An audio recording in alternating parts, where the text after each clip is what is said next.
আসসালামু আলাইকুম, সবাই কেমন আছেন? সবাইকে শুভেচ্ছা। তো আজকে আমি আপনাদের সাথে আছি সিফাত হোসেন খান, ব্যবস্থাপনা লেকচার 1-2 নিয়ে। সবাই কেমন আছেন?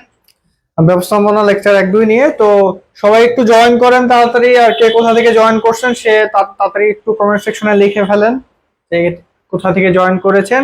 আর আমাদের লাইভকে একটু শেয়ার করে দেন। আজকে আমাদের ক্লাসটা অনেক ইম্পর্টেন্ট হতে হতে চলেছে, এবং আজকের ক্লাসের মাধ্যমে আমরা ম্যানেজমেন্টের প্রথম 2 লেকচার শিখবো। তার পাশাপাশি আমাদের রিস্টার্ট ব্যাচের প্রথম থেকে শেষ পর্যন্ত কি কি আলোচনা করা যায়, প্লাস আপনাদের স্ট্র্যাটেজিক্যাল ব্যাপারগুলা, অন্যান্য যে সকল ইম্পর্টেন্ট ব্যাপারগুলো আছে ওগুলো আজকে আমরা সুন্দরভাবে বলার ট্রাই করব, যে কোথায় কোথায় আপনাদের সমস্যা এটা শোনার চেষ্টা করব, ওইটা সমাধান দেওয়ার একটা ট্রাই করব।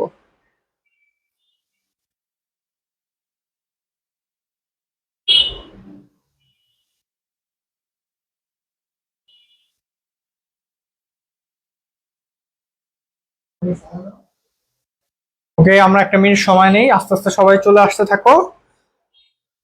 তো ইনশাল্লাহ আমরা ক্লাসটা আজকে খুব সুন্দরভাবে শেষ করার ট্রাই করব, আর ক্লাসে আজকে আমরা অনেক কিছু শিখবো।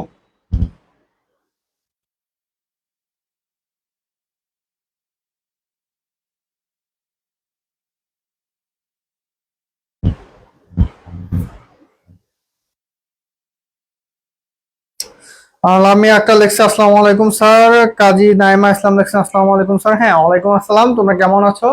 তোমাদের প্রিপারেশন কেমন চলছে একটু জানাবো আমাকে কমেন্ট সেকশনে। আর আমাদের যেহেতু মানে কমেন্টের মাধ্যমে আমাদের কমিউনিকেট করতে হবে, সেক্ষেত্রে একটু কমেন্ট বেশি বেশি করার ট্রাই করবা। আমি যেটা বলি ওটা রেসপন্স তাড়াতাড়ি করার ট্রাই করবে। এতে করে হবে কি, আমাদের ক্লাসটা অনেক বেশি স্মুথ হবে, অনেক বেশি কোঅপারেটিভ হবে, এবং কমিউনিকেশনটা ভালো হবে। যাতে আমাদের ক্লাসটা আরো ভালো হয় সেই ব্যাপারগুলোই আমরা দেখার ট্রাই করব।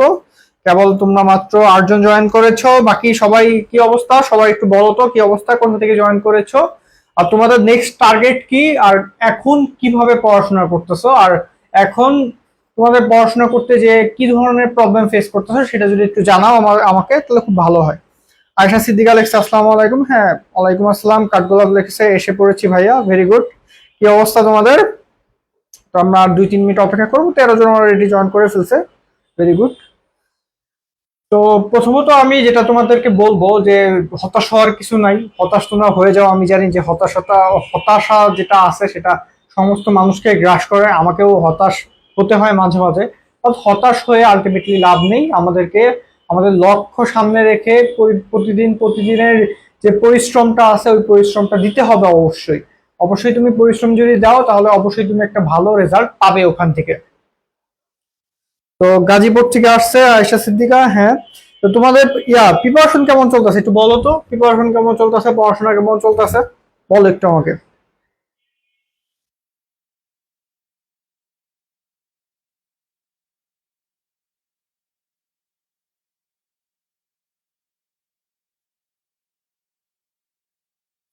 আচ্ছা, আয়েশা সিদ্দিকা লেখছো নেক্সট টার্গেট কমিয়ে সিওইউ। তো সেক্ষেত্রে তোমাকে যেটা আমি বলবো যে প্রতিদিনের পড়া প্রতিদিন কমপ্লিট করতে হবে।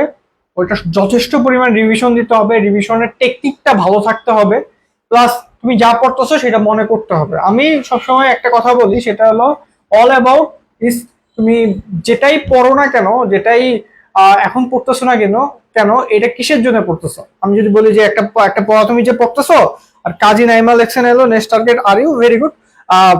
রাজশাহী রাজশাহী বিশ্ববিদ্যালয়ে দেখো, নেক্সট টার্গেটটা তো অবশ্যই মাথায় রাখতে হবে, প্লাস প্রতিদিন এটা নিয়ে ভাবতে হবে যে আমি নেক্সট টার্গেট যে রাজশাহী বিশ্ববিদ্যালয়ে চান্স পাবো, আমার এখন তাহলে কি করতে হবে। হ্যাঁ, আর ব্যাপারটা হলো যতই পড়ো না কেন তোমার আলটিমেট লক্ষ্য কি? আলটিমেট লক্ষ্য হলো পরীক্ষা হলে যে তুমি বসবা, এরপর যে এমসিকিউ গুলো যে তুমি দেখবা ওই এমসিকিউ গুলো উত্তর করা। যদি এমসিকিউ তুমি ঠিক মতো উত্তর করতে পারো তাহলে কিন্তু তুমি সফল, তাহলে কিন্তু তুমি ওই জিনিসটা তুমি পরীক্ষায় ভালো করতে পারবা। উত্তর করতে পারাটা, এমসিকিউ সঠিক উত্তর করতে পারাটাই মেইন ব্যাপারটা এখানে, বুঝতে পারছো? সেক্ষেত্রে এমসিকিউ কিভাবে মনে রাখতে হয়, কিভাবে পড়লে মনে থাকবে, আজকে আমরা ক্লাসে একটা শর্ট সামারি আলোচনা করব। আমরা তোমাদেরকে আরো অনেকগুলা ক্লাস নিয়ে আসার চেষ্টা করতেছি, যেখানে আমরা দেখবো যে কিভাবে এই মানে এমসিকিউ গুলা মনে থাকে, কিভাবে পরীক্ষা হলে মনে পড়ে, বুঝছো? তো রাশেদুল ইসলাম লেখছে আসসালামু আলাইকুম। ওয়ালাইকুম আসসালাম। এই ক্লাসটা বাকি সবার কাছে একটু শেয়ার করে দাও, সবাইকে মেনশন করে দাও, সবাইকে একটু জয়েন করতে বলো, কারণ কি ক্লাসটা অনেক ইম্পর্টেন্ট ক্লাস। শুধুমাত্র আজকে যে তোমাদের ব্যবস্থাপনা লেকচার 1-2 পড়াবো ব্যাপারটা এমন না, তোমাদেরকে এই ব্যবস্থাপনার সাথে সাথে আরো অনেক কিছু আমি শেখাবো। অনেক স্ট্র্যাটেজিক্যাল ওয়ে আছে, অনেক পরিকল্পনার বিষয় আছে, অনেক টিপস আছে, অনেক অনেক অনেক ধরনের কৌশল আছে পরীক্ষায় ভালো করার জন্য। ওগুলো আস্তে আস্তে আজকে আমি ক্লাসে দেখানোর ট্রাই করব। তো এইগুলো একটু অনেক বেশি কনফিডেন্সিয়াল, অনেক বেশি ইম্পর্টেন্ট, তোমরা অবশ্যই অ্যাপ্লাই করবা, অবশ্যই দেখবে পরীক্ষা হলে ভালো করতে পারবা। তো আরশাদ সিদ্দিকা লিখছে, কিন্তু ভাই আমি বুঝতেছি না কোশ্চেন পেপার কেমন হবে, কোন সাবজেক্টে কত। দেখো আয়শা সিদ্দিকা, কোশ্চেন পেপার কেমন হবে এটা বুঝতে হলে তুমি যেই ইউনিটে পরীক্ষা দিবা ওই ইউনিটের বিগত সালের কোশ্চেন গুলো তোমাদেরকে সলভ করতে হবে। বিগত সালের কোশ্চেন গুলো সলভ করলে তুমি বুঝতে পারবা যে কোন সাবজেক্ট থেকে কেমন আসতেছে। তো আমি যদি একটু বলি, সেক্ষেত্রে আমি আজকে যেহেতু ব্যবস্থাপনা ক্লাস নিচ্ছি, আমি ম্যানেজমেন্ট নিয়ে একটু কথা কথা বলি। সেটা হলো, ম্যানেজমেন্টে যদি তুমি ভালো করতে চাও সেক্ষেত্রে তোমার প্রথমত সিলেক্ট করতে হবে যে বিগত বছরগুলোতে, আমি যে তুমি সাপোজ রাজশাহী ইউনিভার্সিটিতে পরীক্ষা দিবা, রাজশাহী ইউনিভার্সিটিতে কোন কোন টপিক থেকে বেশি আসছে। সাপোজ মনে করো রাজশাহী ইউনিভার্সিটি থেকে প্রতি বছরই ব্যবসায় পরিবেশ থেকে প্রতি বছরই অনেকগুলো কোশ্চেন আসে। সাপোজ এখানে 2টা করে কোশ্চেন আসে। এরপরে এরকম করে তোমার দেখতে হবে যে কোন কোনটা থেকে বেশি বেশি রিপিট হইতেছে, ওই চ্যাপ্টারের ওই ধরনের কোশ্চেন গুলো তোমার সলভ করতে হবে। আর কোশ্চেন হলো ম্যানেজমেন্টের 2-3 প্রকার। এক প্রকার আছে হলো আপনার তোমার এটা হলো তোমার একদম বেসিক কোশ্চেন গুলো আছে এক ধরনের। আরেকটা কোশ্চেন আছে নিউমেরিক্যাল কোশ্চেন গুলোর মধ্যে আছে হলো সাল সাল রিলেটেড কোশ্চেন আছে। যেমন যেমন তোমার এরপরে কত সালে কোন ইয়ার রিলেটেড কোশ্চেন গুলো আছে।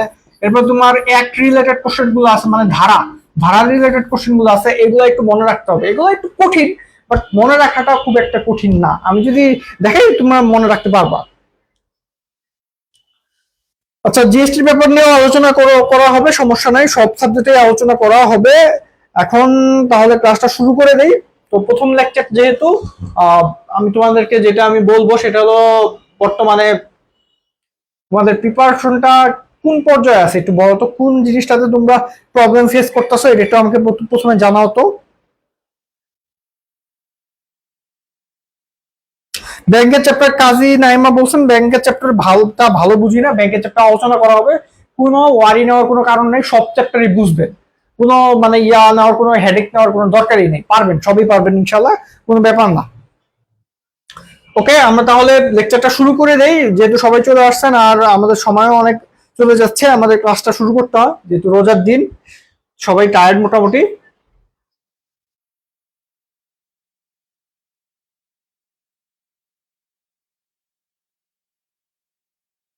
ওকে, তো আমাদের প্রথম চ্যাপ্টার থেকে আমরা কিছু আলোচনা করব। আমরা খুবই শর্টকাটে পড়বো এমন জিনিসগুলো তোমাদেরকে ক্লাসে আমি ডিসকাস করব যেগুলো পরীক্ষার জন্য অত্যন্ত ইম্পর্টেন্ট। আর ক্লাসে আমরা এমসিকিউ যেগুলো সলভ করবো সেগুলো অত্যন্ত বেশি ইম্পর্টেন্ট। এমসিকিউ গুলো আমরা ক্লাসে সলভ করার ট্রাই করব, যাতে তোমাদের পরীক্ষা হলে ওগুলা ডাইরেক্টলি একটা পজিটিভ ইম্প্যাক্ট ক্রিয়েট করতে পারে। যেমন তুমি যদি এই ক্লাস থেকে তুমি যদি ডাইরেক্টলি 2-3টা কোশ্চেন কমন পেয়ে যাও, এর থেকে বেশিও পাইতে পারো, তো পেয়ে যাও, তাহলে তোমার জন্য এটা ভালো না। তো সেজন্যই আমরা খুব ডিটেইলসে যাব না, আমরা যেগুলা অ্যাকচুয়াল অর্থে অনেক বেশি পরিমাণ প্রয়োজন বা অনেক বেশি ইম্পর্টেন্ট পরীক্ষার জন্য ওগুলাই স্লাইডে রাখার ট্রাই করছি, ওগুলাই পড়বো প্রথমে। ওকে, প্রথমে আমরা আসি যে মুনাফা অর্জনের ব্যবসা কাকে বলে। তো ব্যবসা কাকে বলে, প্রথমে আসি হলো ব্যবসা কাকে বলে। প্রথমে ব্যবসা হইতে হলে আমাদের কি করতে হবে, মুনাফা অর্জনের উদ্দেশ্য থাকতে হবে। কি থাকতে হবে, মুনাফা অর্জনের উদ্দেশ্যটা আমাদের প্রথমে থাকতে হবে। মুনাফা অর্জনের উদ্দেশ্যে পণ্যদ্রব্য, সেবা, কর্ম, উৎপাদন, বন্টন ও সহায়ক কাজের সমষ্টিকেই ব্যবসা বলে। তো এই ব্যবসা থেকে আমরা কি পেলাম, ব্যবসা থেকে আমরা মুনাফা পেলাম। কি পাইলাম, আমরা ব্যবসা থেকে মুনাফা পাইছি। তো মুনাফা, প্রথম ব্যবসার রিলেটেড কোশ্চেন সলভ করার জন্য প্রথম জিনিসটা আমাদের মনে রাখতে হবে মুনাফা আর ব্যবসা হইতে হলে ব্যাপারটা কি হইতে হবে বলতো, বৈধ হইতে হবে, লিগাল হইতে হবে। ব্যাপারটা লিগাল না হইলে ব্যবসা হবে না। তো মুনাফা থাকতে হবে, লিগাল হইতে হবে। আর ব্যবসাটা তুমি পণ্যদ্রব্যের মাধ্যমে করতে পারো, সেবা কর্মের মাধ্যমে করতে পারো। পণ্যদ্রব্য আর সেবা কর্ম তোমরা তো জানোই এগুলা। তো উৎপাদন, বন্টন ও এর এর সহায়ক কাজের সমষ্টিকে কি বলে? ব্যবসা বলে। খুবই ইজি। এরপরে ব্যবসার উৎপত্তি আসলে কিসের কারণে, এই যে ব্যবসা যে হচ্ছে, ব্যবসার উৎপত্তির আসলে উৎপত্তি স্থল কোথায়, কিসের কারণে ব্যবসাটা শুরু হয়েছে? মানুষের অভাব বোধ থেকে। মনে করো আজকে রোজা না, তোমার ইফতার খাইতে খুব জিলাপি খাইতে মনে ইচ্ছা করতেছে যে আমি একটু জিলাপি খাবো। তো এই যে অভাব বোধ, এই অভাব বোধটাই থেকে ব্যবসার উৎপত্তি। এখন মানুষের যদি অভাব বোধ না থাকতো, মনে করো মানুষ সবকিছু, মানুষের সব আছে, অভাব বোধ নেই, তাহলে কিন্তু আর ব্যবসা করার প্রয়োজন হইতো না। কেন প্রয়োজন হইতো না? কারণ কি, ব্যবসা করার জন্য আমাদের মুনাফা অর্জন করতে হবে। আর মুনাফা অর্জন করার জন্য আমাদের প্রথমেই মানুষকে ফিল করতে হবে যে এটা আমার অভাব আছে। অভাববোধ থেকেই মানুষের টেন্ডেন্সি ক্রিয়েট হবে একটা জিনিস কিনার, একটা সার্ভিস গ্রহণ করার। ওখান থেকেই আমাদের ব্যবসাটা উৎপত্তি হবে। বুঝতে পারলাম? আর ব্যবসার প্রথম ও প্রধান কাজ হলো পণ্য ও সেবা উৎপাদন করা। তাহলে ব্যবসার প্রথম আর প্রধান কাজ হলো পণ্য বা সেবা উৎপাদন করা। আর বৈশিষ্ট্য হলো উপযোগ সৃষ্টি করা। ব্যবসার বৈশিষ্ট্য কি? উপযোগ সৃষ্টি করা। বুঝলাম? আর ব্যবসায় মৌলিক ও গুরুত্বপূর্ণ কাজ হলো ক্রয়। কেন ক্রয়? কে বলতে পারবা যে ব্যবসার মৌলিক ও গুরুত্বপূর্ণ কাজটাকে কেন ক্রয় বলা হয়? কেউ বলতে পারবা কেন ক্রয় বলা হয়? ওকে, তাহলে আমরা এই স্লাইডে হয়তোবা তোমাদের প্রবলেম নাই, তো আমরা নেক্সট স্লাইডে যাব।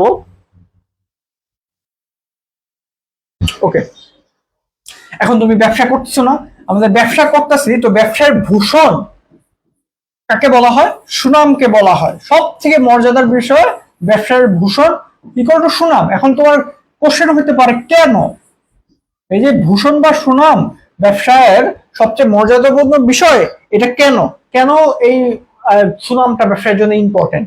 কারণ হলো, ব্যবসা যদি সুনাম না হয়, ব্যবসা যদি একবার দুর্নাম হয়ে যায়, একবার যদি ব্যবসা প্রতিষ্ঠান ক্রিটিসিজমের সম্মুখীন হয়, তাহলে কিন্তু ওই পণ্যটা আর মানুষ কিনবে না। মনে করো আমি একটা পণ্য ডেভেলপ করছি যেটাতে মানুষের অভাব বোধ আছে, যেটা মানুষ কিনতে কিনতে টাকার বিনিময়ে ওই পণ্যটা মানুষ কিনতে আগ্রহী। কিন্তু পরবর্তীতে দেখা গেল আমার যে এই পণ্যটা আছে, এই পণ্যটার মধ্যে কিছু হার্মফুল জিনিসপত্র পাওয়া গেছে, যেটা মানব দেহের জন্য ভালো না। তো সেই কারণে আমাদের ব্যবসাটা দুর্নাম হয়ে গেল। দুর্নাম হওয়ার ফলে আমাদের আর পণ্যটা মানুষজন কিনবে না। সেজন্যই ব্যবসার ভূষণ বলা হয় সুনামকে। আর সমাজ বিজ্ঞানের গুরুত্বপূর্ণ শাখা ব্যবসা, আমরা জানি ব্যবসার জীবন শক্তি অর্থ, পুঁজি বা মূলধন। কেন ব্যবসায় জীবন শক্তি, অর্থ, পুঁজি বা মূলধনকে কেন ব্যবসায় জীবন শক্তি বলা হয়? দেখো, অর্থ ছাড়া কোনো ব্যবসা হয়? মূলধন ছাড়া কোনো ব্যবসা হয়? পুঁজি ছাড়া কোনো ব্যবসা হয়? তুমি মনে করো তুমি একটা, সাপোজ তুমি এই রমজানে পেঁয়াজুর একটা ব্যবসা করবা, বা সাপোজ তুমি একটা জিলাপির একটা ব্যবসা করবা। তো জিলাপির ব্যবসা শুরু করার জন্য তোমার কি কি করতে হবে? জিলাপির ব্যবসা শুরু করার জন্য তোমার কি করতে হবে? তোমার মূলধন লাগবে। তোমার সাপোজ তোমার 1000 টাকা লাগবে। 1000 টাকা লাগবে না? তো 1000 টাকা কি? 1000 টাকাটাই হলো অর্থ, পুঁজি বা মূলধন। তুমি এই টাকা ছাড়া এই ব্যবসা, এই জিলাপি বানানো শুরু করতে পারবা?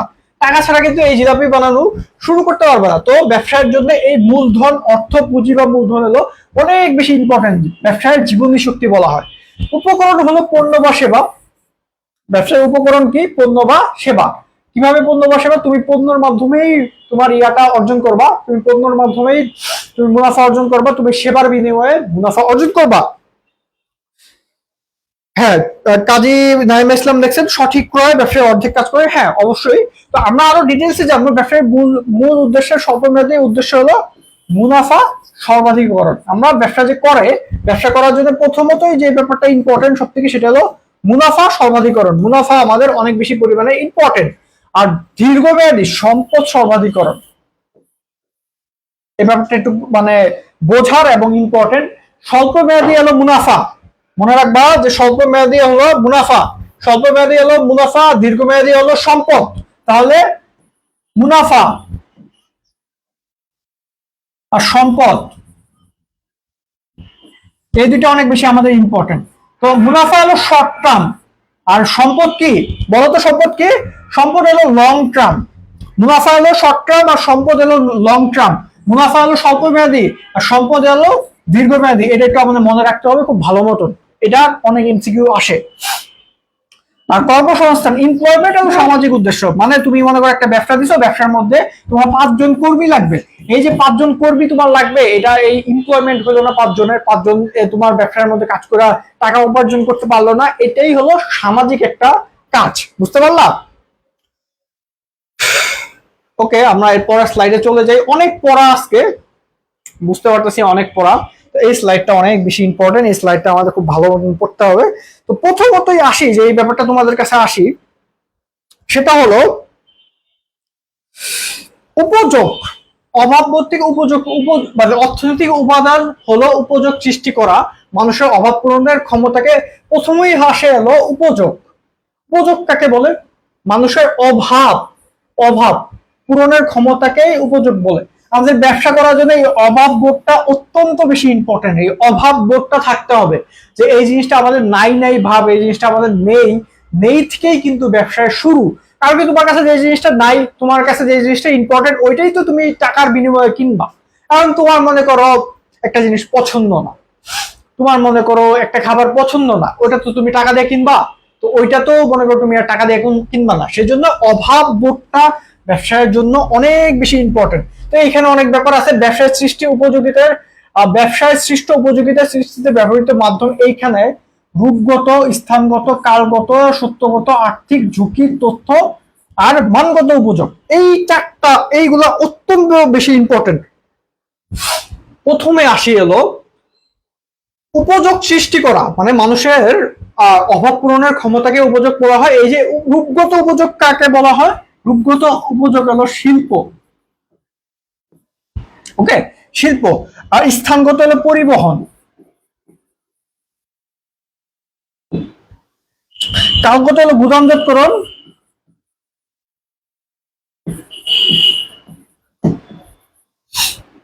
আর সত্যগত ক্রয় বিক্রয়। কেউ কোনো কমেন্ট করছো না কেন? আর আর্থিক হলো ব্যাংক। তাদের লিখতেছে একটু ভুল হতে পারে, সমস্যা নাই।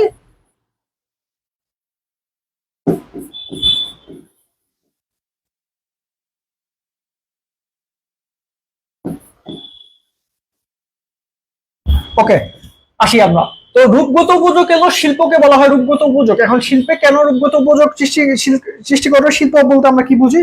প্রথমত আসি, দেখো রূপগত মানে একটা প্রোডাক্টের রূপ চেঞ্জ করা, মানে একটা প্রোডাক্ট র মেটেরিয়াল থেকে কিভাবে ফিনিশ গুড, মানে র মেটেরিয়াল থেকে কিভাবে ফিনিশ গুড হইতে পারে। তো এই যে এই পুরো প্রসেসটা, এটা হলো রূপগতর মাধ্যমে হয়। বুঝতে পারলা? আর স্থানগত হলো পরিবহন। মনে করো তুমি আজকে পণ্য উৎপাদন করছো তোমার বাসায়, তো এইটা মার্কেটে কিভাবে যাবে, এটা মার্কেটে কিভাবে যাবে, এটা হলো পরিবহনের মাধ্যমে যাবে। এটা হলো স্থানগত উপযোগটা করা। আর কালগত হলো গুদামজাতকরণ। মনে করো সাপোজ তুমি আলু মনে করো সারা বছর পাওয়া যায়। তো সারা বছর আলু কিভাবে পাওয়া যায়? এই যে হিমাগারের মধ্যে যে আলুগুলা রাখা হয়, সে কারণে কিন্তু সারা বছর আলুগুলা এক্সেসেবল হয়। তো সেই জন্য কালগত উপযোগ হলো আমাদের গুদামজাতকরণ। আর সত্যগত ক্রয় বিক্রয়, আর্থিক হলো ব্যাংক। আমাদের ব্যবসা করতে টাকা লাগবে, আমাদের ব্যবসা করতে কি লাগবে? আমাদের ব্যবসা করতে টাকা লাগবে। তো ব্যবসা করতে যেহেতু টাকা লাগবে আমাদের, এই টাকাটা কোথা থেকে আসবে? টাকাটা এলো ব্যাংক থেকে আসবে। ঝুঁকিগত হলো বীমা। ব্যবসায় অনেক ধরনের ঝুঁকি হতে পারে, ফায়ার, আগুন লাগতে পারে, ব্যবসার মধ্যে চুরি হইতে পারে, অনেক কিছু হইতে পারে। তো এইগুলাকে, সমস্ত জিনিসগুলোকে মেনটেন করার জন্য ঝুঁকিগত উপযোগ হলো আমাদের বীমা। আর তথ্য প্রচারগত হলো বিজ্ঞাপন। কিভাবে বিজ্ঞাপন?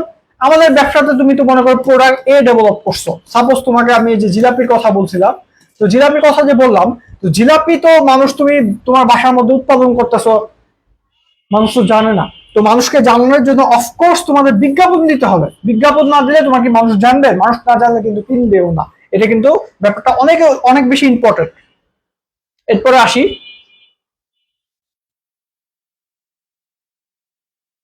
ওকে, এরপরে আসি ব্যবসার লক্ষ্য হলো মানুষের বস্তুগত ও অবস্তুগত অভাব পূরণ। আমরা এর আগেও দেখছি এই অভাব জিনিসটা অত্যন্ত বেশি ইম্পর্টেন্ট। অভাব জিনিসটা অত্যন্ত বেশি ইম্পর্টেন্ট। মানুষের বস্তুগত বা মানে অবস্তুগত যে বিষয়গুলো আছে এগুলো অভাববোধের যে ব্যাপারটা আছে এটা হলো লক্ষ্যটাই হলো ব্যবসার, সেজন্য লক্ষ্যটাই বলা হয় মানুষের বস্তুগত অবস্তুগত অভাব পূরণ। আর উৎপাদনের জটিলতম উপাদান বলা হয় শ্রমিক কর্মী। এটা নিয়ে একটু আলোচনা করার বিষয় আছে। উৎপাদনের জটিল মানে উৎপাদনের সব থেকে জটিলতম উপাদান শ্রমিক কর্মী কেন বলা হয়? কারণ কি শ্রমিক কিন্তু ওয়ার্ক ফোর্স বা শ্রমিকটা কিন্তু ব্যবসায় অনেক গুরুত্বপূর্ণ। কারণ একটা স্কিল্ড লেবার বা দক্ষ শ্রমিকই ব্যবসাকে অনেক উপর পর্যায়ে নিয়ে যেতে পারে। সাপোজ আমি যদি বিরিয়ানির কথা বলি, তো বিরিয়ানি রান্না করে কে? তুমি তো বিরিয়ানি পরবর্তীতে মার্কেটিং করবা, বিরিয়ানি সেল করবা, অনেক কিছু করবা, ঠিক আছে। বিরিয়ানির দোকান দেওয়ার জন্য তুমি ব্যাংক থেকে টাকা টাকা নিছো, এরপরে তোমার বিরিয়ানির সবকিছুই তুমি করলা, পরিবহন করার জন্য ডেলিভারি ম্যান আছে। বাট বিরিয়ানির আসল ব্যাপারটা কি? আসল ব্যাপারটা হলো বিরিয়ানি কে রান্না করতেছে, শেফ। বিরিয়ানি কে রান্না করতেছে সেটা হলো আসল ব্যাপার। ওয়ার্কফোর্স একদম দক্ষ শেফই পারে আমাদের বিরিয়ানি, একটা তোমার মনে করো বিরিয়ানির বিজনেস, তোমার বিরিয়ানিকে সবার মাধ্যমে পৌঁছা দিতে, সবাই খেয়ে বলবে না বিরিয়ানিটা অনেক টেস্টি। তো ব্যাপারটা হলো এই শেফ এই কিন্তু মনে করো ব্যবসায় শ্রমিক কর্মী। তো সেজন্য এটাকে বলা হয় জটিলতম উপাদান। বুঝতে পারছো? একে মোটিভেট করার জন্য অনেক কিছু করতে হয়, বস্তুগত অবস্তুগত অনেক কিছু করতে হয়, এগুলো আমরা আস্তে আস্তে দেখবো, সমস্যা নেই। আর ব্যবসায়ের প্রকৃতি, আর এখানে কিছু প্রকার আছে। মালিকানা, মালিক পাঁচ পাঁচ পাঁচ, এটা মনে রাখো, মালিক পাঁচ। আর মালিকানা ও বৈশিষ্ট্য হলো সাত। সাত এলো বৈশিষ্ট্য, মালিক হলো পাঁচ, এটা মনে রাখবা। সাত এলো বৈশিষ্ট্য, মালিক হলো পাঁচ। আর ব্যবসার প্রকৃতি হলো দুই। এই তিনটা জিনিস এভাবে মনে রাখো যে মালিকানা হলো পাঁচ, পাঁচ মালিকানা, বৈশিষ্ট্য হলো দুই, মানে বৈশিষ্ট্য হলো সাত, সরি, বৈশিষ্ট্য হলো সাত, আর প্রকৃতি হলো দুই। এই জিনিসটা একটু মনে রাখো, মালিকানা হলো পাঁচ, বৈশিষ্ট্য হলো সাত, প্রকৃতি হলো দুই। এইভাবে যদি মনে রাখো তাহলে কিন্তু পরীক্ষা হলে মনে পড়বে তাড়াতাড়ি। কারণ কি ব্যাপারটা তুমি দেখো যে এই মালিকানা ভিত্তিতে ব্যবসার সংগঠন পাঁচ প্রকার, তুমি তো এইভাবে পড়বাই, ঠিক আছে, বাট এই শর্টকাটেও একটু পড়বা, তাইলে তোমার মনে থাকবে। যেমন এই পাঁচ, মালিক পাঁচ, মালিক পাঁচ। এরপরে তোমার বৈশিষ্ট্য হলো সাত, আর প্রকৃতি হলো দুই। সবাই একটু কমেন্ট সেকশনে এটা লিখে ফেলাও। মালিক পাঁচ, পাঁচজন মালিক, সাতটা বৈশিষ্ট্য, দুইটা প্রকৃতি মনে করো মেয়ের নাম, দুইজন মেয়ের নাম আছে দুইটি। তো এইটা এইভাবে যদি তুমি কমেন্ট সেকশনে লেখো এটা তুমি পরীক্ষা হলে মনে করতে পারবা। বাট এইটা যদি তুমি ট্রেডিশনাল ওয়েতে পড়ো, আমি আসলে অতটুকু শিওর না তুমি কিরকম মনে রাখতে পারবা। বাট এইভাবে তুমি পড়লে তুমি জিনিসটা মনে রাখতে পারবা। এটা একটু একবার পড়বা আর লেখবা, একবার কমেন্ট সেকশনে লেখো কি লেখবা। মালিক পাঁচ, বৈশিষ্ট্য সাত, প্রকৃতি দুই। প্রকৃতির মধ্যে আছে ব্যষ্টিক আর সামষ্টিক। ব্যষ্টিক হলো, যদি একটু আলোচনা করি 1 মিনিট, ব্যষ্টিক হলো ব্যবসার ইন্টারনাল যে প্রসেসটা, ইন্টারনাল মাইক্রো আর ম্যাক্রো। মাইক্রোটা হলো ব্যবসা, তোমার ব্যবসার যে প্রসেসটা আছে পরিসর হলো, এটা হলো ব্যষ্টিক। আর সামষ্টিক আছে তোমার ব্যবসা আর টোটাল একটা দেশের অর্থনীতিতে যেই পরিষেবাটা আছে, যে ব্যষ্টিক মানে সামষ্টিক ব্যাপারটা আছে, ওইটা হলো সামষ্টিক। বুঝতে পারলা? এই যে কাজী নাইমা ইসলাম অনেক ভালো, উনি মানে কমেন্ট করতেছে, তোমরা তো কমেন্ট করো না। দেখো ক্লাসে এনগেজমেন্ট বাড়াইতে হবে। ক্লাসে তুমি যদি কমেন্ট না করো তাহলে কিন্তু তুমি ক্লাস থেকে অত ভালো বেনিফিট নিতে পারবা না। আর মুক্ত ব্যবসায়ের প্রকৃতি হলো ব্যবসায়ের সামষ্টিক ও ব্যষ্টিক। সমাজতান্ত্রিক বিশ্বে ব্যবসায়ের প্রকৃতি সামষ্টিক। মনোপলি, অলিগোপলি, অত্যন্ত ইম্পর্টেন্ট দুইটা ফ্যাক্টর, মনোপলি আর অলিগোপলি। এটা একটু আলোচনা করি। মনোপলি, সাপোজ বিরিয়ানির কথাতেই আসি। মনে করো একটা মার্কেটে 20টা দোকান আছে। 20টা দোকানের মধ্যে তোমার একটা দোকান আছে, একটাই বিরিয়ানির দোকান, অনলি ওয়ান, একটা বিরিয়ানির দোকান। এটাকে বলা হয় মনোপলি। এটা হলো মনোপলি, বুঝতে পারলা? মনে করো একটা বাজারের মধ্যে,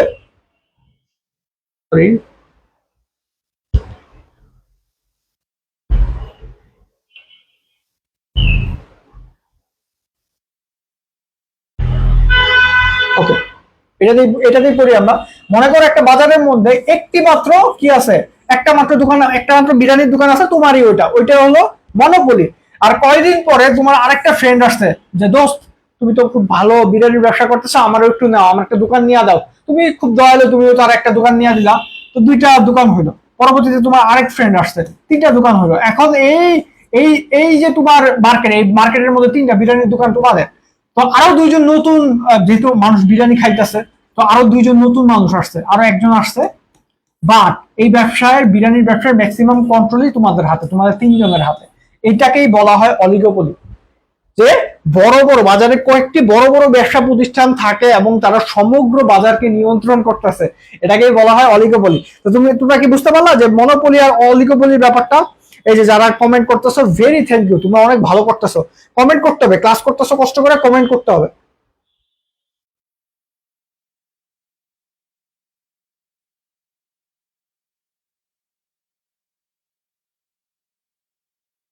একটা মিনিট। ওকে ওকে, এখন আমরা চলে আসলাম শিল্পতে। শিল্পটা অনেক বেশি ইম্পর্টেন্ট। প্রথমত শিল্পকে 5 ভাগে ভাগ করা যায়। কি কি? প্রজনন, নিষ্কাশন বা উত্তোলন, গঠনমূলক বা নির্মাণ, উৎপাদন বা যান্ত্রিক, আর সেবা পরিবেশক শিল্প। খুবই সিম্পল ভাবে শিখবো। আমাদের ক্লাসের মেইন উদ্দেশ্য কি বলতো? ক্লাসের মেইন উদ্দেশ্য কি? মনে করো শিল্প থেকে একটা কোশ্চেন আসছে, কোশ্চেনটা তুমি পরীক্ষা হলে দেখছো, কোশ্চেনটা পরীক্ষা হলে দেখার পরে তুমি তাড়াতাড়ি ফাইন্ড আউট করতে পারছো যে এই কোশ্চেনটা কি এইটা প্রযোজন নাকি নিষ্কাশন নাকি গঠনমূলক নাকি উৎপাদন নাকি সেবা। এই যে কোশ্চেনটা, এই কোশ্চেনটা তুমি অনেক তাড়াতাড়ি ফাইন্ড আউট করতে পারছো না? তাড়াতাড়ি ফাইন্ড আউট করা, তাড়াতাড়ি এটার অ্যান্সার করতে পারছো, এটাই তো আমাদের পরীক্ষা হওয়া দরকার, তাই না? তো সেই জন্যই আমরা অত অত কমপ্লেক্স কোনো বিষয়েই যাবো না, আমরা সোজাভাবে শিখবো। উদ্ভিদ ও প্রাণীর বংশ বিস্তারের প্রচেষ্টাকেই বলা হয় প্রজনন। যেমন নার্সারি, মাছের খামার, হাঁস মুরগি, মানে বংশ বিস্তার, যে গাছপালা থেকে অনেক গাছপালা হচ্ছে, হাঁস মুরগি থেকে অনেক হাঁস মুরগি হইতেছে, তো এটা হলো প্রজনন। নিষ্কাশন বা উত্তোলন, এটা ইম্পর্টেন্ট, মনে রাখবা। প্রকৃতি থেকে একটা জিনিস আহরণ করা হইতেছে, ওইটা হলো নিষ্কাশন বা মানে উত্তোলন। কিরকম? দেখো মৎস্য শিকার, মৎস্য আমরা প্রকৃতি থেকে আহরণ করি না, যেমন আমরা নদী থেকে বা সমুদ্র থেকে মাছ নেই, মানে মাছ ধরি, এটা হলো নিষ্কাশন বা উত্তোলন। কাঠ সংগ্রহ, বন থেকে আমরা কাঠ সংগ্রহ করি, এগুলো হলো নিষ্কাশন বা উত্তোলন। গঠনমূলক হলো নির্মাণ কাজের মাধ্যমে উপযোগ সৃষ্টি করা, যেমন রাস্তা হলো গঠনমূলক, সেতু হলো গঠনমূলক, বাঁধ, দালান, কোঠা নির্মাণ, এগুলো হলো সবই গঠনমূলক। আর উৎপাদন আর যান্ত্রিক কি? প্রকৃতিকে পুনরায়, এটা অত ইম্পর্টেন্ট না, বয়ন শিল্পটা জাস্ট মনে রাখো। আর সেবা হলো তোমরা তো জানোই যে গ্যাস, বিদ্যুৎ, টেলিফোন, এগুলো ইন্টারনেট সংযোগ, এগুলো সবই সেবামূলক শিল্প। তো এটা আমরা আরো ডিটেলসে আলোচনা করব একটু পরেই, আমরা যখন কোশ্চেন গুলা সলভ করব, বুঝতে পারলা? অনেক বেশি ইম্পর্টেন্ট, অনেক বেশি ইম্পর্টেন্ট। আসি বিশ্লেষণ, যৌগিক। মনে রাখবা তোমার এই যে অনেক একটি উপাদান থেকে অনেকগুলো পণ্য তৈরি করা, এটার ক্ষেত্রে এই জিনিসটা মনে রাখতে হবে যে ইনপুট,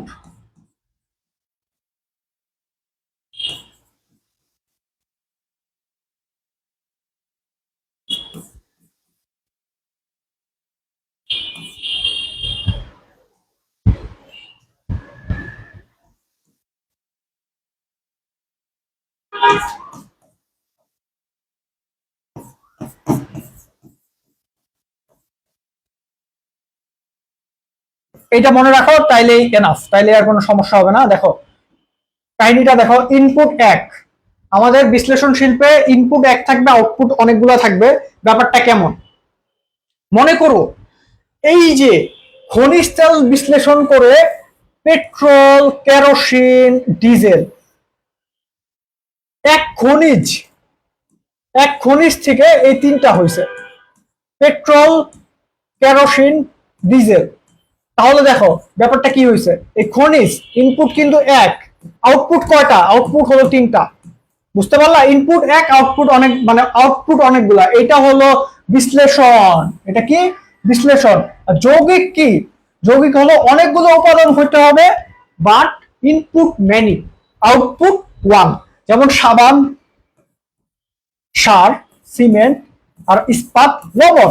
মনে করো সাবান, সাবানের কথাই যদি বলি, সাবান যদি তুমি উৎপাদন করতে চাও ইনপুট অনেকগুলো লাগে, র মেটেরিয়াল লাগে, আদার্স থিংস গুলো লাগে, এরপর তোমার কেমিক্যাল গুলা লাগে, এরপর ইসেনশিয়াল যে অয়েল গুলা আছে ওগুলা লাগে। তো দেখো ইনপুট গুলো কিন্তু অনেকগুলা, ইনপুট অনেকগুলা, বাট এই আউটপুট একটা, আউটপুট কিন্তু এই সাবান, সাবানটাই কিন্তু আউটপুট কিন্তু একটা। তো এই ইনপুট আর আউটপুট দিয়ে সহজেই তুমি মনে রাখতে পারো। তুমি একটু বলতো এটা বুঝতে পারছো কিনা?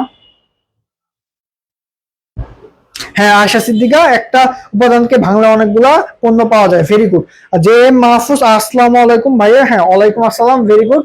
তো তোমরা ক্লাসে এঙ্গেজ হচ্ছ, আমার দেখে খুব ভালো লাগতেছে। তো এটা তোমরা বুঝতে পারছো কিনা বলো? আমরা না বুঝতে পারলে শেষে আবার আলোচনা করবো, আজকে অনেক ইয়া তো তো আমাদের তো শেষ করতে হবে, তাই না? তো ব্যাপারটা দেখো, প্রক্রিয়া ভিত্তিক শিল্প, সংযোজন আর সংযুক্ত। তো প্রক্রিয়া ভিত্তিক হলো অনেকগুলা ধাপ অতিক্রম করে একটি ফলাফল পৌঁছায়। যেমন তুলা থেকে সুতা, সুতা থেকে বস্ত্র, পাট থেকে চট, এবং চট থেকে থলে, অনেকগুলা প্রক্রিয়ার মাধ্যমে হয়েছে। যেমন এই যে আমি যে শার্টটা পরে আছি, এটা কি ছিল? এটা প্রথমে তুলা ছিল, তুলা থেকে এটা কাপড় হয়েছে, ফেব্রিক্স হয়েছে, ফেব্রিক্স হওয়ার পরে এটা অনেকগুলা কাপড় হয়েছে, কাপড় হওয়ার পরে এটা তোমার একটা শার্ট হইতে পারে, এটা এটা তোমার একটা টি শার্ট হইতে পারে, অনেক কিছু হইতে পারে, তাই না? তো এই যে দেখো এই জিনিসটা তুলা থেকে এইটা শেষ পর্যন্ত পৌঁছাতে হলে অনেক কিছু, অনেকগুলা প্রক্রিয়া ভিত্তিক ইন্টার রিলেটেড স্টেপের মাধ্যমে আমাদের যাইতে হয়েছে না? এইটাই হলো প্রক্রিয়া ভিত্তিক শিল্প। বোঝা গেল? আর একই শিল্প অন্তর্ভুক্ত অনেকগুলো কোম্পানির পণ্য একত্রিত করে একটি পণ্য তৈরি করা হলো সংযোজন। সংযোজন, সাইকেল, রেডিও, টেলিভিশন, ঘড়ি, কম্পিউটার, মোটর সাইকেল, মোটর গাড়ি। দেখো কি দিয়া বলি, এটা কম্পিউটার দিয়া বলি। একটা কম্পিউটার হইতে হলে কি কি লাগে? কে বলতে পারবে একটা কম্পিউটার হইতে হলে কি কি লাগে? কম্পিউটার হইতে হলে একটা মনিটর লাগে, একটা সিপিইউ লাগে, কিবোর্ড লাগে, মাউস লাগে, র্যাম লাগে, স্টোরেজ লাগে। এই যে এত কিছু মিলায় একটা কম্পিউটার হয়, তাই না? তো চাইলে একই শিল্পের অন্তর্ভুক্ত অনেকগুলো কোম্পানির একাধিক পণ্য মিলে একটা হয়েছে, এটা হলো কম্পিউটার। মনে করো মনিটর, মনিটরের শিল্প, মনিটর আলাদা আলাদা ব্র্যান্ডের পাওয়া যায়, এইচপি পাওয়া যায়, এরপর লেনোভো পাওয়া যায়, এরপরে তোমার এলজি পাওয়া যায়, স্যামসাং পাওয়া যায়। এই আলাদা আলাদা শিল্পর একটা একটা করে কম্পোনেন্ট নিয়ে কম্পিউটার হয়েছে। এইটাই হলো আমাদের সংযোজন শিল্প। একাধিক শিল্প একত্রিত করে একটি পণ্য তৈরি করা হলো সংযুক্ত শিল্প। আশা করি এগুলো প্রবলেম থাকার কথা না, এগুলা ইজি, তোমরা পারবা। দেখি, হ্যাঁ বিভিন্ন পার্টস, কাজী নেইমা। তো ইংরেজিতে কমার্স শব্দটি কমার্স থেকে উৎপাদন, মানে উৎপত্তি লাভ করছে। ইম্পর্টেন্ট, এটা মনে রাখবা। ব্যবসার বন্টনকারী শাখা হলো বাণিজ্য। তুমি পণ্য উৎপাদন করছো, তাই না? এই পণ্যটা তো তোমার মানুষের পর্যন্ত পৌঁছাইতে হবে। এই পৌঁছানো বা ব্যবসার বন্টনকারী টোটাল প্রসেসটাকে বলা হয় বাণিজ্য, ট্রেড বা বাণিজ্য। বুঝলা? তো এরপরে ব্যবসা বাণিজ্যের কাজ হলো বিকেন্দ্রীকরণ। বাণিজ্যের প্রধান শাখা দুইটি, পণ্য বিনিময় সহায়ক কার্যগুলি। একবার পড়ো। আর বিনিময়ের ট্রেডের অপর নাম হলো ক্রয় বিক্রয়। ট্রেডের অপর নাম কি? ক্রয় বিক্রয়। পড়ো একবার।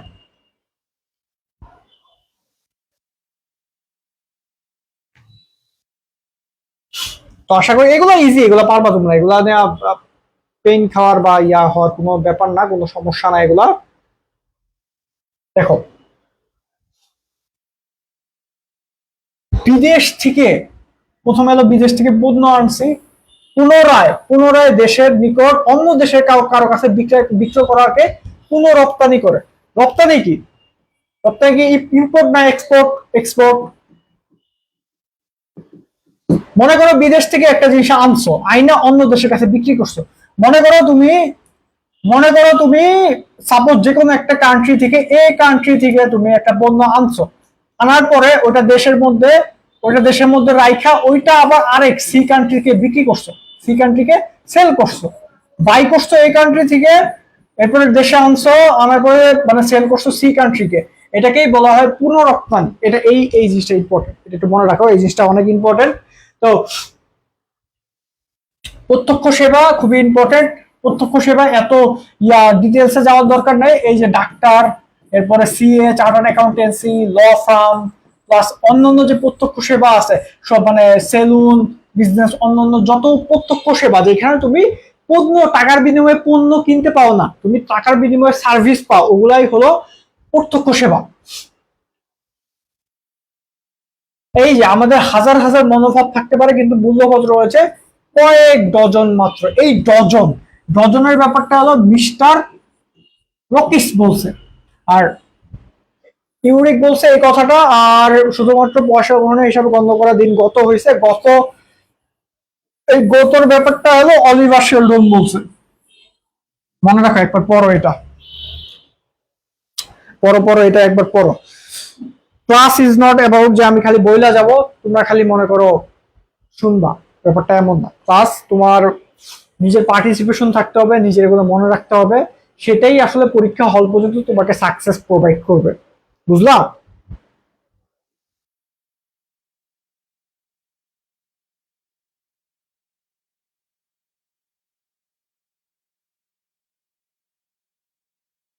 ওকে, আমরা তাহলে এটার একটু এমসিকিউ গুলো সলভ করে নেই। এমসিকিউ গুলো দেখি তোমরা পারো কিনা।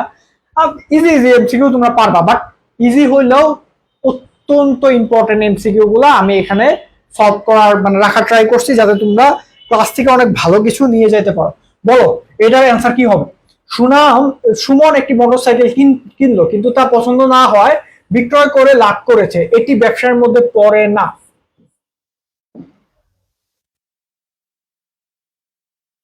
এই যে এটা ব্যবসা না, এই যে মোটরসাইকেল কিনা, প্রথমে বাই করছে, এরপর আবার সেল করছে, এটা যে করছে, এইটা কেন ব্যবসা না? বলো, এটা কেন ব্যবসা না? এটার অ্যান্সারটা কেউ কেউ বলো। ক হবে নাকি খ হবে নাকি গ হবে নাকি ঘ হবে? বলো কোনটা হবে? অ্যান্সার করো তাড়াতাড়ি।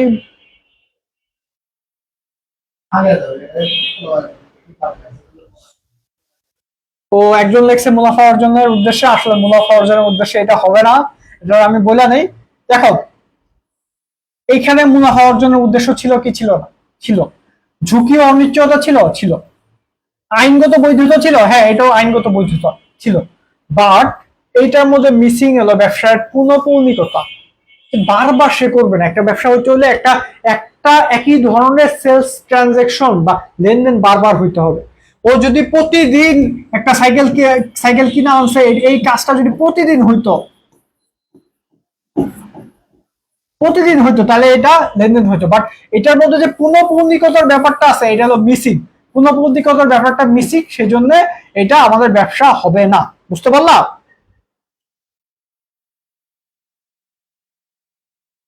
এরপরটা দেখো, ব্রিটেনের ব্যবসায়ীরা বাংলাদেশ থেকে, ভারত থেকে চা কিনে এনে দেশে প্যাকিং করে নিজস্ব ব্র্যান্ডকে লেবেল লাগিয়ে পৃথিবীর বিভিন্ন দেশে বিক্রি করছে। এটাকে কি বলা হয়? একটু আগে করছি। এটা এটা কি হয়েছে? এই কেসটা কি হয়েছে? প্রথমে আমরা একটা দেশ থেকে ইম্পোর্ট করছি, দেশের মধ্যে আনছি, এটা আবার সেল করছি অন্যান্য দেশে।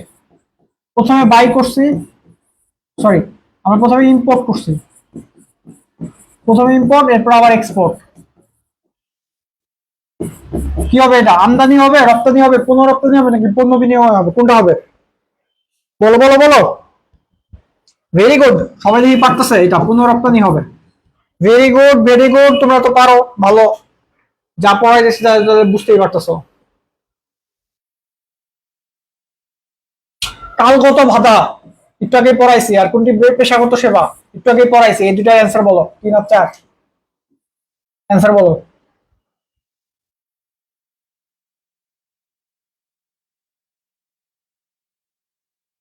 3 আর 4 অ্যান্সার বলো তাড়াতাড়ি তাড়াতাড়ি। কালগত কি মানে পটেটো, আলুর একটা বলছিলাম যে আলু হিমাগারে রেখে সারা বছর সংরক্ষণ করা যায়। এই যে সারা বছর সংরক্ষণ করা যায়, এটাই হলো গুদামজাতকরণ। আর এটাই হলো কালগত বাধা দূর করে। মানে কাল কি সময়গত, কাল মানে কালগত কি, কাল তো সময়, সময়গত যে বাধা, আমরা সারা বছর যাবো জিনিসটাকে সেল করতে পারবো, এটাই হলো গুদামজাতকরণ। তাহলে বুঝতে পারলাম। আর পেশাগত সেবা কি? ডাক্তার, সিএ, সেলুন, এরপর এরকম যত পেশাগত ব্যাপার আছে সবই হলো, এরপর ল ল ফার্ম, এগুলো হলো পেশাগত সেবা। ইজি ছিল এটা।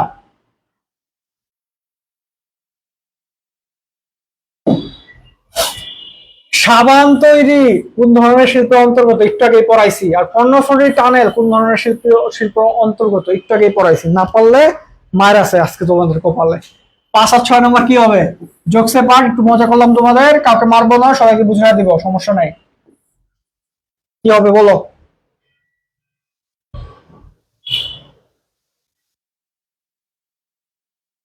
ছয়ের এই আয়েশা সিদ্দিকা, কাজী নাইমা ওরা ভালো করতেছে। আচ্ছা ডি, হ্যাঁ। এরপরে সাজিদুল ইসলাম, মানে সজীব, তুমিও ভালো করতেছো, ভেরি গুড। তোমাদের অ্যান্সার হইতাছে, তোমরা ভালো করতেছো, খুশি লাগতেছে, আমারও নিজে খুশি লাগতেছে, তোমাদের খুশি লাগার কথা, যে পারলে ভালো লাগে। যৌগিক শিল্প কেন? আমরা বলছিলাম, আমি কিন্তু ইম্পর্টেন্ট কোশ্চেন গুলো 2বার করে আলোচনা করতেছি, এক্সপ্লেইন করতেছি, যাতে তোমরা বুঝতে পারো।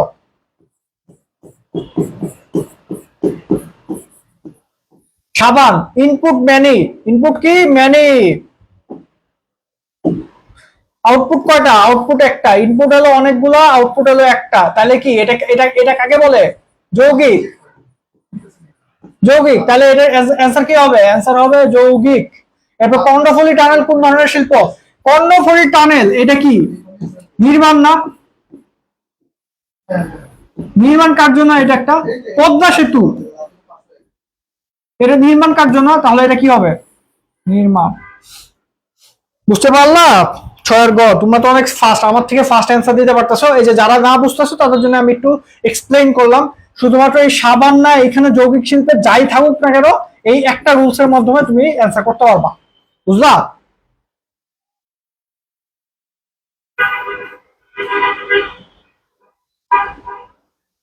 বিমা, বিমা কোন ধরনের বাধা দূর করে? একটু আগে পড়াইছে। ব্যাংকিং কোন ধরনের বাধা দূর করে? একটু আগেই পড়াইছে। তাড়াতাড়ি এটার অ্যান্সার বলো। 7 নাম্বার, 8 নাম্বার।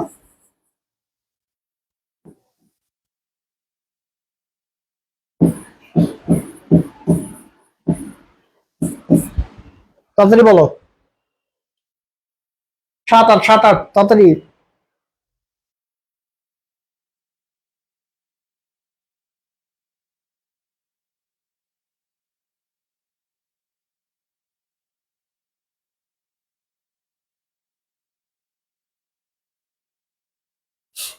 এই যে সাজিদুল ইসলাম শহীদ, ওর অ্যান্সার ঠিক আছে। কাজী নাইমা ইসলাম, ওর অ্যান্সার ঠিক আছে। অ্যান্সার বলে দিই। বিমা কোন ধরনের বাধা দূর করে? বিমা হলো ঝুঁকিগত বাধা দূর করে, আর ব্যাংকিং হলো অর্থগত বাধা দূর করে।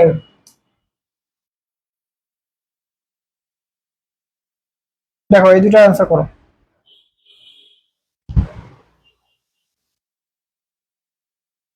সর্বাধিক সাশ্রয়ী যোগাযোগ মাধ্যম,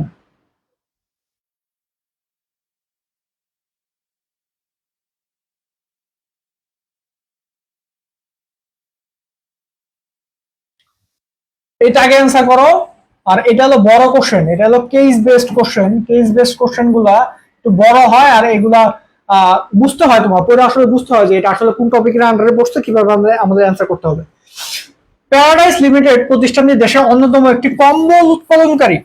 কি উৎপাদনকারী? কম্বল উৎপাদনকারী। তো প্রতিষ্ঠানের প্রতি বছর শীতে 10,000 কম্বল দরিদ্র মানুষের মাধ্যমে বিতরণ করে। প্রতিষ্ঠানের কার্যক্রমটি ব্যবসার দৃষ্টিকোণ থেকে নিচের কোনটি? কোনটি? সামাজিক দায়িত্ব। আর নিম্নের কোনটি সর্বাধিক সাশ্রয়ী যোগাযোগ ব্যবস্থা? কে বলতে পারবে? এটা কে বলতে পারবে? 9 নাম্বারটা, 9 নাম্বারটা কে বলতে পারবে?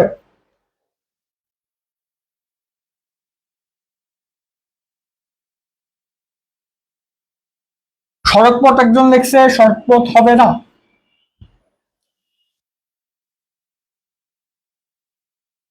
থাক, ভুল হলে হবে, সমস্যা নেই, ভুল হওয়াটা খুব দোষের বিষয় না, আয়শা সিদ্দিকা কোনো ব্যাপার না। শাহিন সরকার সঠিক লিখছে, সাজিদুল ইসলাম সহিব সঠিক লিখছে।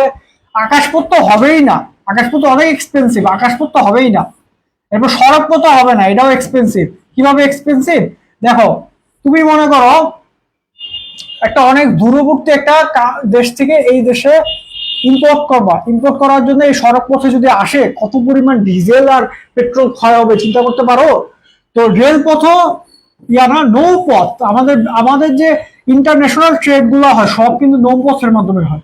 বড় বড় জাহাজগুলো আছে না, জাহাজগুলা অনেক অনেক পণ্য নিয়ে আসে, এটাই হলো আমাদের সব থেকে তোমার সাশ্রয়ী যোগাযোগ মেথড।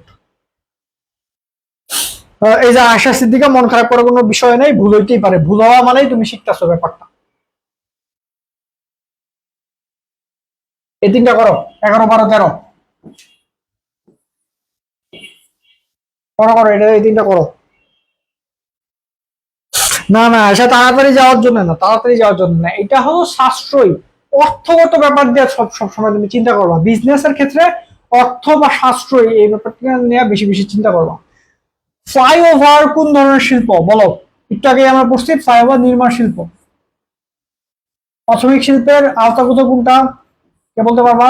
প্রজনন শিল্প, প্রাথমিক শিল্প, আর পণ্যের বন্টনকারীর সাথে জড়িত কি? বাণিজ্য। তো এই তিনটা দেখো তোমরা পারছো কিনা, তাড়াতাড়ি উত্তর করে দিলাম কারণ কি তোমার সময় কম, আমাদের অনেক কিছু আরো অ্যান্সার করতে হবে, ওগুলা মানে শেষ করা লাগবে, বুঝলা?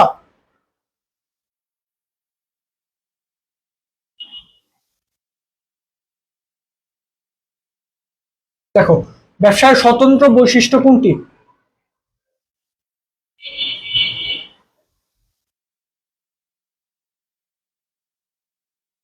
সেগুলো তোমরা পারবা হয়তো বা, আমরা নেক্সট স্লাইডে আগাই।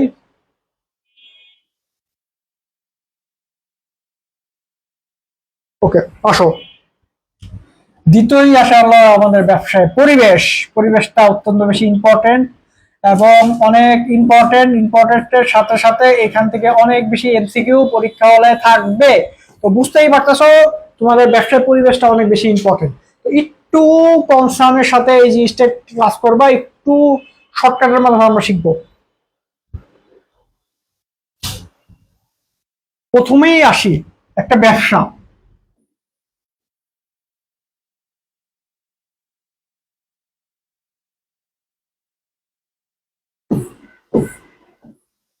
এই যে ব্যবসাটা, এটা একটা পরিবেশের মধ্যে না, এটা কি পরিবেশের বাইরে না ভিতরে? এটা তো একটা পরিবেশের ভিতরে। হ্যাঁ, এই যে আয়শা সিদ্দিকা, পরিবেশে ভাইয়া আমি অনেক কনফিউজড হয়ে যাই, ইনশাল্লাহ কনফিউজড হবে না, অনেক সোজাভাবে আমরা পরিবেশ শিখবো। তো ব্যবসার পরিবেশটা কিন্তু অনেক বেশি ইম্পর্টেন্ট। পরিবেশ হলো একটা পারিপার্শ্বিকতার মাধ্যমে মানুষ যে বেঁচে থাকে ও জীবন ধারণ করে, এটাকেই বলা হয় পরিবেশ। তো এই পরিবেশটা ব্যবসার মধ্যেও থাকে, ব্যবসার মধ্যেও পরিবেশটা অত্যন্ত বেশি ইম্পর্টেন্ট। আর ব্যবসার পরিবেশটা কেন ইম্পর্টেন্ট? কারণ কি, তোমার ব্যবসায় পরিবেশটা, তোমরা তো এই পরিবেশের মধ্যেই থাকো তাই না, পরিবেশের মধ্যে থাকতে হয়, ব্যবসা প্রতিষ্ঠান তো পরিবেশের বাইরে না। তো এখানে দেখো 6টি পরিবেশগত উপাদান আছে: প্রাকৃতিক, অর্থনৈতিক, রাজনৈতিক, সামাজিক, আইনগত, বিজ্ঞান ও প্রযুক্তিগত। তো পরিবেশ মানেই 6, ব্যবসা পরিবেশ মানেই 6। এখন এই যে 6টা আছে, এই 6টার মধ্যে প্রাকৃতিক, অর্থনৈতিক সবগুলাই ইম্পর্টেন্ট, কিন্তু তোমার মনে রাখতে হবে কোনটা কোন পরিবেশের অন্তর্গত, বুঝলা?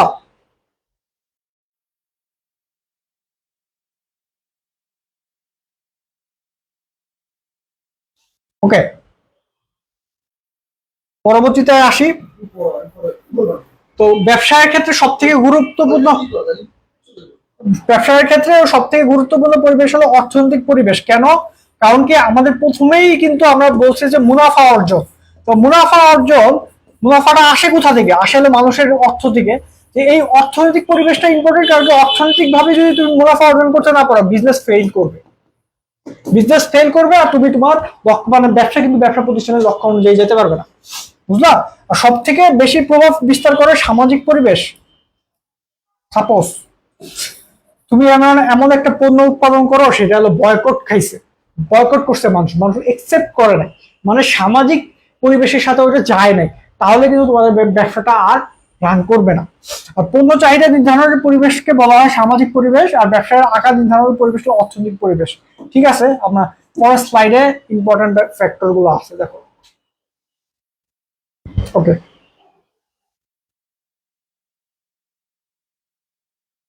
প্রাকৃতিক পরিবেশ, অর্থনৈতিক পরিবেশ, একটু এই পাশে আসি। দেখো, প্রাকৃতিক পরিবেশ আর অর্থনৈতিক পরিবেশ, এই এই ব্যাপারটা একটু খেয়াল করো। প্রাকৃতিক পরিবেশ বলতে আমরা আসলে কি বুঝাই? প্রাকৃতিক পরিবেশ বলতে বোঝায় প্রকৃতির অন্তর্ভুক্ত বা প্রকৃতির ভিতরে যেগুলো থাকে সেগুলো হলো প্রাকৃতিক। আর অর্থনৈতিক পরিবেশের মধ্যে মনে করো অর্থনৈতিক পরিবেশটা হইতে হলে আমাদের অর্থ, মানি, এই ধরনের ফ্যাক্টর গুলো থাকতে হবে। তো প্রাকৃতিকের মধ্যে কি থাকতে হবে? প্রাকৃতিকের মধ্যে হলো ইনভায়রনমেন্টাল ফ্যাক্টর গুলো থাকবে। তো তুমি যদি চোখ বন্ধ করে চিন্তা করো ইনভায়রনমেন্টাল ফ্যাক্টর গুলা কোনগুলা, তাহলে তোমার মনের মধ্যে কি কি আসবে? মনের মধ্যে আসবে ভূপ্রকৃতি, মনের মধ্যে আসবে ভূপ্রকৃতি, জলবায়ু, নদ নদী, প্রাকৃতিক সম্পদ, পাহাড়, উপকূল অঞ্চল আর দেশের আয়তন, এগুলো হলো সবগুলোই প্রাকৃতিক পরিবেশ। এইখানের মধ্যে ইম্পর্টেন্ট হলো প্রাকৃতিক সম্পদটা।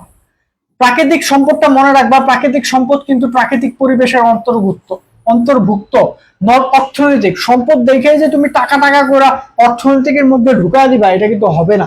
সেই জন্যই কিন্তু মনে রাখতে হবে প্রাকৃতিকের মধ্যে প্রাকৃতিক সম্পদ আর এই প্রাকৃতিক কথাটা তো এখানে উল্লেখই আছে। আর অর্থনীতির মধ্যে আয় বা সঞ্চয়, শ্রম, মানব সম্পদ, চাহিদা, ভোগ, আর্থিক প্রতিষ্ঠান, অর্থ, ঋণ, মূলধন বিনিয়োগ, ব্যবসার সুনাম। সুনামটাও কিন্তু আর্থিক পরিবেশের অন্তর্ভুক্ত। কিভাবে? তোমার যদি ব্যবসার মধ্যে সুনাম ভালো না হয় তাহলে কি তোমার ব্যবসাটা চলবে? সুনাম ভালো না হলে ব্যবসা চলবে? সুনাম ভালো না হলে কিন্তু আর ব্যবসা চলবে না।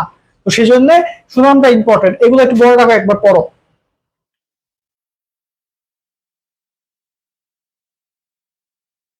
বুঝছো? তো এখানের মধ্যে ইম্পর্টেন্ট কোনগুলো ছিল? প্রাকৃতিক সম্পদ, কনফিউজ হবা তোমরা। দেশের আয়তন, এটাও কনফিউজ হবা। এখানে তোমরা অনেক অনেক মানুষ রাজনীতিক মনে করতে পারো, তো রাজনীতিক না এটা।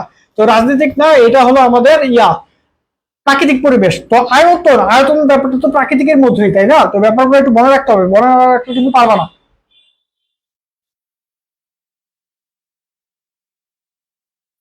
রাজনৈতিকটা অনেক অনেক ইম্পর্টেন্ট আর সোজা।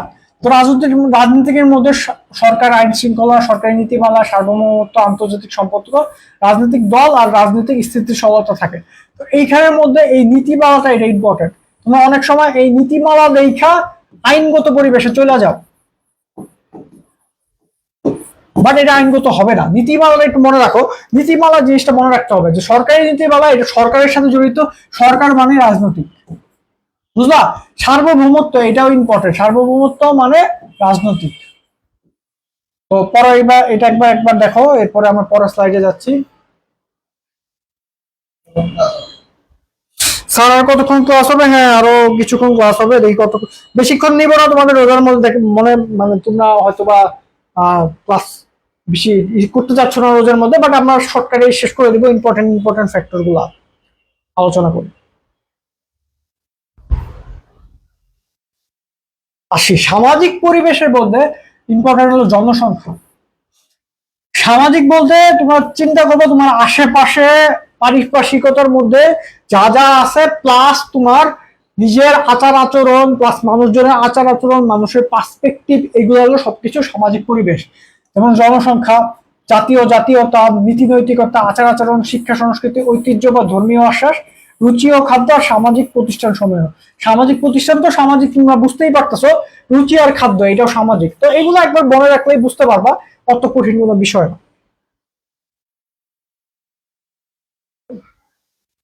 আইনগত দেখো, আইনগতের মধ্যে আছে হলো বিপণনী চুক্তি।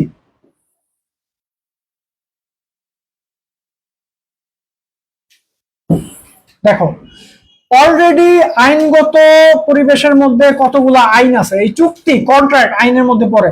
আইন তো লেখাই আছে, এখানে আইনও লেখা আছে, এটার আইনও লেখা আছে, বাণিজ্যিক আইনও লেখা আছে। আর সাধারণ বাজার ব্যবস্থা, এইটা শুধুমাত্র আলাদা। তো এইটা সেজন্য আমাদের এক্সট্রা করে মনে রাখতে হবে।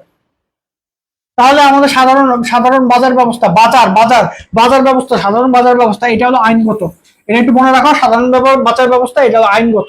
বাকিগুলো তোমরা দেখলে পারবা যে চুক্তি আছে মানে আইন, এরপরে শিল্প আছে মানে আইন, এরপর কর আছে আইন, সব সাথে সাথে আইন আছে, কিন্তু তোমার বাজারের সাথে আইনটা নাই। তো এই বাজার ব্যবস্থা এটা মনে রাখো, তাহলে সবগুলো হয়ে যাবে।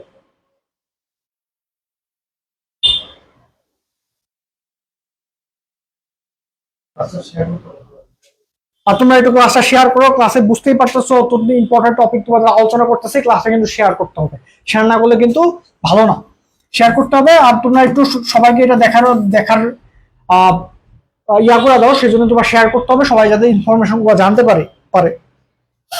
আয়েশা সিদ্দিকা লেখছে, ভাই আমার মনেই থাকে না, আমি সবার আগেই ভুল করি।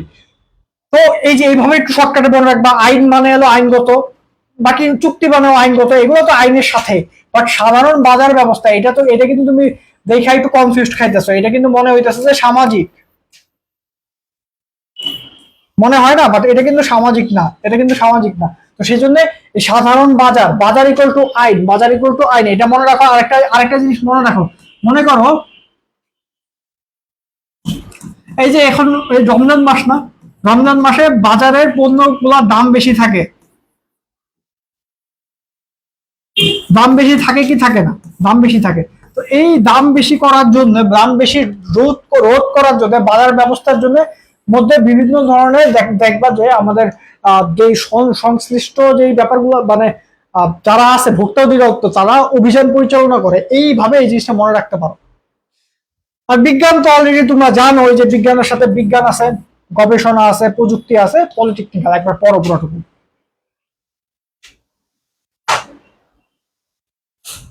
এই যে স্বাধীন সরকার লেখছে 3টা শেয়ার ডান, ভেরি গুড, সবাই একটু শেয়ার করো,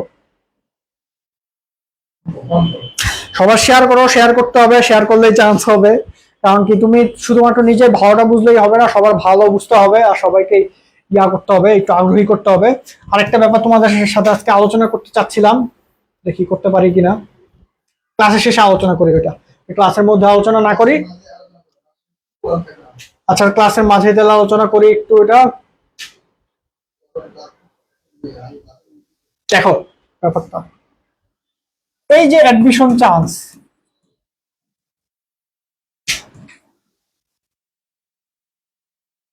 বা সিলেকশন,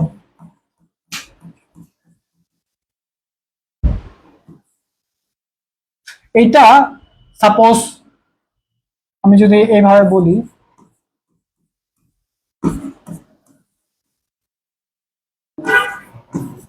মনে করো এই যে এটা একটা ফ্যাক্টর, 2টা ফ্যাক্টর, 3টা ফ্যাক্টর। তো এই যে তোমার অ্যাডমিশনের চান্সটা, এই যে তোমার যে অ্যাডমিশনের চান্সটা এখানে আছে,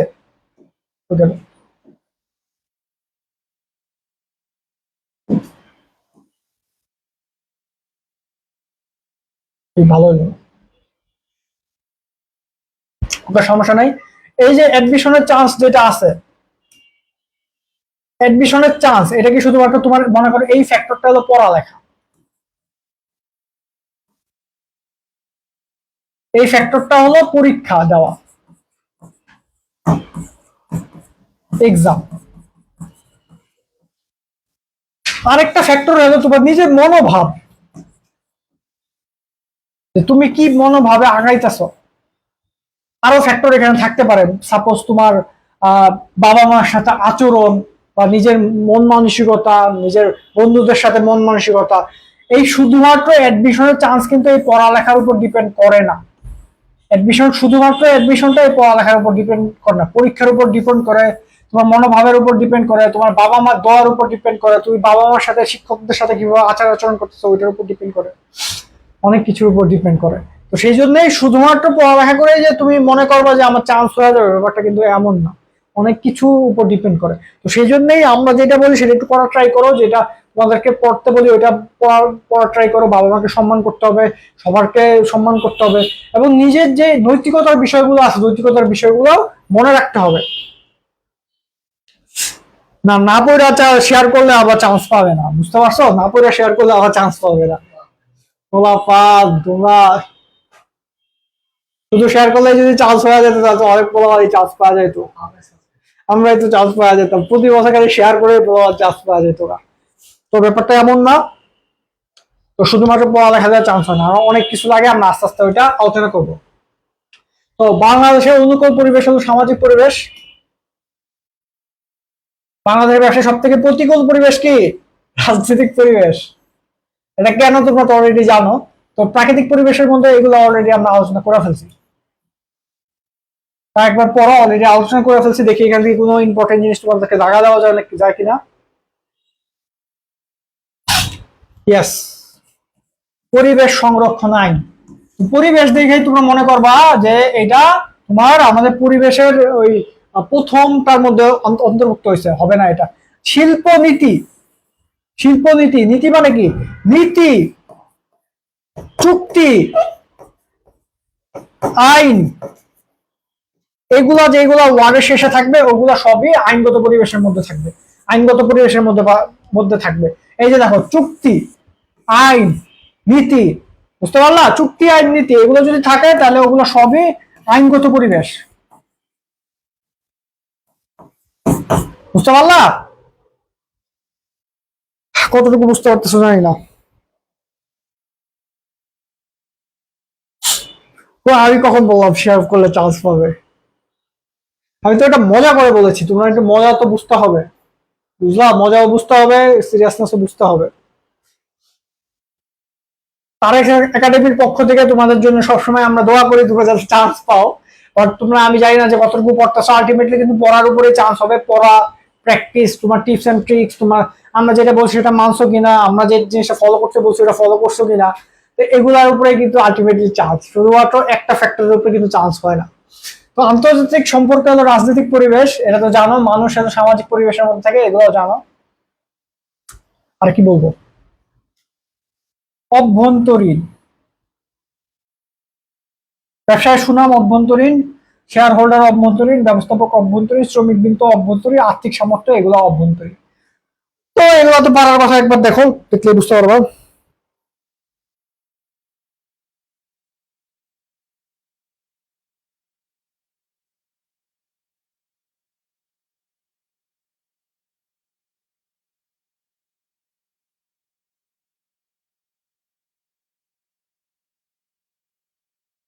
ওকে, আমরা চলে আসলাম এমসিকিউ সেকশনে। এখন দেখবো যে তোমরা কেমন পারো। সাদিয়া তো লেখছে আসসালামু আলাইকুম। হ্যাঁ, ওয়ালাইকুম আসসালাম সাদিয়া, কি অবস্থা, কেমন আছো? তো বলো, এই তিনটার অ্যান্সার কি হবে?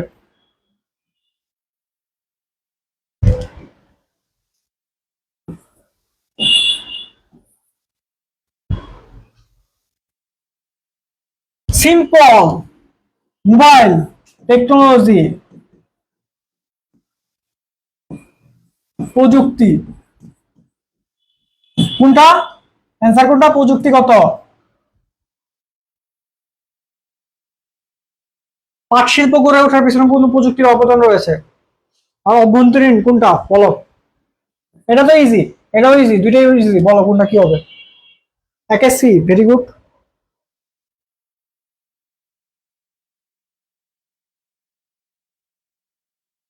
দেখি কে কি লিখতেছো।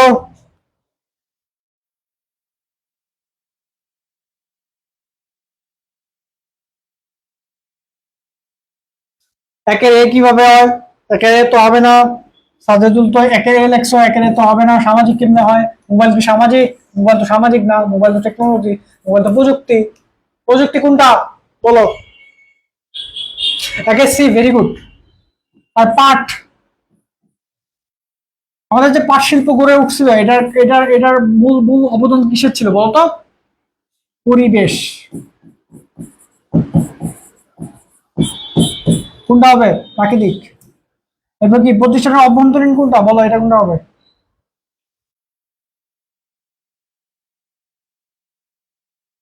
একেসি, হ্যাঁ। দুইয়ের ক ঠিক আছে, দুইয়ের ক লেখছে হলো হিয়া। ঠিক আছে, তিনের কি হবে? প্রতিটি প্রতিষ্ঠানের আভ্যন্তরীণ পরিবেশের উপাদান কি হবে?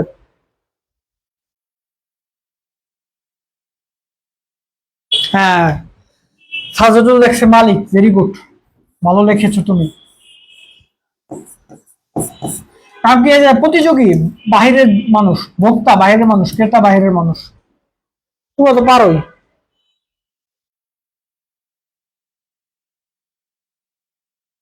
একটু আগেই পড়াইছি, সার্বভৌমত্ব কোনটার অন্তর্গত? এই তিনটা কি হবে, কি বলো? বলো বলো বলো, কি হবে এই তিনটা?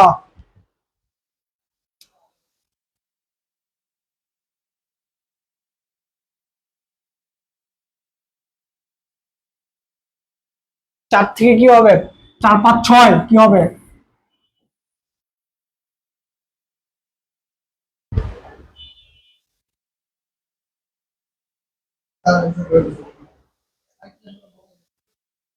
আর বি। ভেরি গুড, হয়েছে তো। তিনের কি, তিনও অ্যান্সার করছে আমানুল্লাহ, ভেরি গুড। কাজী নাইমা কি লিখছে, পাঁচের কি? পাঁচের সি। হ্যাঁ হ্যাঁ, আসলে ভালো।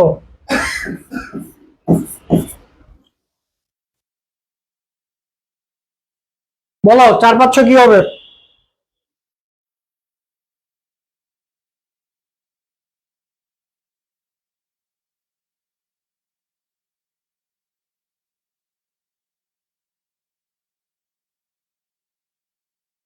প্রথমেই আসে, এটা তো তোমরা জানোই যে রাজনৈতিক হবে। দ্বিতীয়টা কি হবে বলো? নীতি, নীতি, নীতিটাকে কি শিখাইছি? নীতি মানে কি? কি কি শিখাইছিলাম? নীতি, চুক্তি, আইন, কি বলছিলাম? এই তিনটা থাকলে কি হবে? এই তিনটা থাকলে কি হবে? এই তিনটা থাকলে সামাজিক হবে না? না, এটা কি ঠিক বলতে, কি সামাজিক না? সরি, সামাজিক না তো, আইনগত, আইনগত। এসে তোমরা তোমারাই আমাকে কনফিউজ করে দিতেছো। দেখো এই তিনটা থাকলে কি হবে?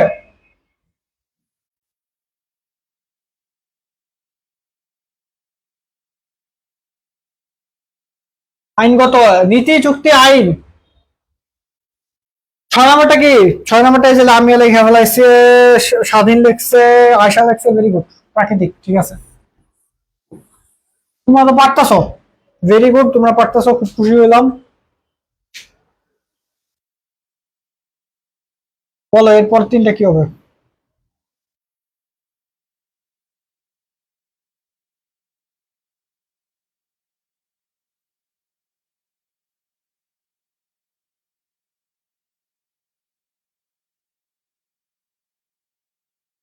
এটা প্রথমে আমাকে অ্যান্সার করে বলো। নয় নাম্বারটা, এটা হলো বড়, এটা হলো কেস বেসড। এগুলো বড় বড় যেগুলো আছে সেগুলো ইম্পর্টেন্ট বেশি। এটা আগে অ্যান্সার করে আমাকে বলো কি হবে।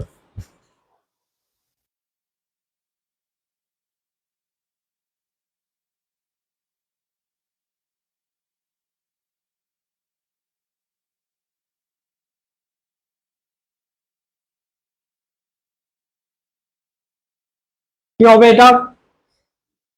হ্যাঁ, দেখো, কোভিড এর সময় মানুষকে বলা হয়েছিল মাস্ক পরতে। মানুষজন অনেকে পড়ছে, অনেকে পড়ে নাই। যারা পড়ছিল তারা ভালো, যারা পড়ে নাই তারা খারাপ। বুঝছো? এই যে যারা পড়ে নাই, কেন পড়ে নাই? এটাই বলছে যে এই যে কেন পড়ে নাই, এটাও মন মানসিকতা, মানুষের মন মানসিকতা।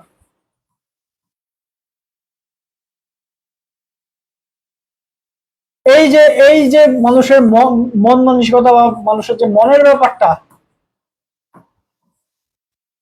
মনের ব্যাপারটা, এটা কিসের থেকে আসছে বলতো? সংস্কৃতি। বুঝতে পারলা, সংস্কৃতি। আর সবজির দাম পড়ে যাওয়া কোন পরিবেশ দায়ী বলো? আর জাতীয়তা তো তোমরা জানোই, জাতীয়তা কিসের? বলো, জাতীয়তা কি?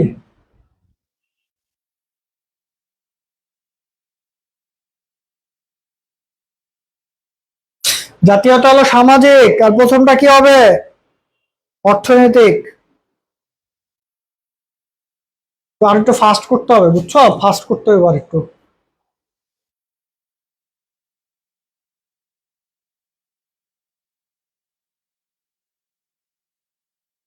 প্রথমটা তো ইজি, একদম একদম ইজি। দ্বিতীয়টাও ইজি। দেখি কে পারে।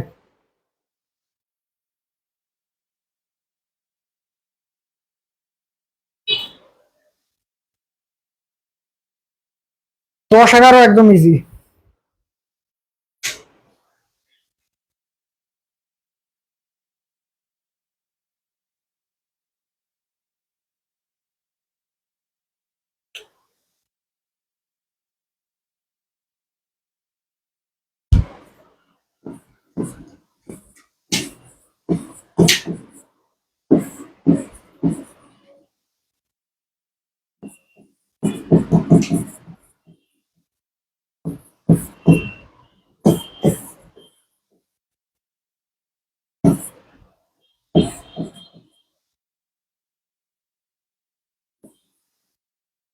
এই ইনভায়রনমেন্ট। ইনভায়রনমেন্ট মানে কি? এই যে দেখো টাওয়ার, প্রথমে কই আসে দেখো? টাওয়ার, গাছপালা ক্ষতিগ্রস্ত হইতেছে, তাহলে প্রকৃতির ভারসাম্য নষ্ট হইতেছে। সবগুলো কি ইনভায়রনমেন্টাল এই সেগমেন্টের মধ্যে আছে না? ইনভায়রনমেন্টাল এই সেগমেন্টের মধ্যে যেহেতু আছে, এটা কি হবে? প্রাকৃতিক হবে? এটা সামাজিক হবে? হবে না। এটা অর্থনৈতিক হবে? হবে না। প্রযুক্তি হবে? হবে না। কি হবে এটা? কি হবে এটা? কয়টা অপশন বাকি রইলো? প্রাকৃতিক হবে এটা। প্রাকৃতিক। বুঝলা? না বুঝলে বলো আমাকে। কোভিড-19 কোন উপাদানের ফসল? পরিবেশের কোন উপাদানের ফসল বলো? এটাও তো প্রাকৃতিক।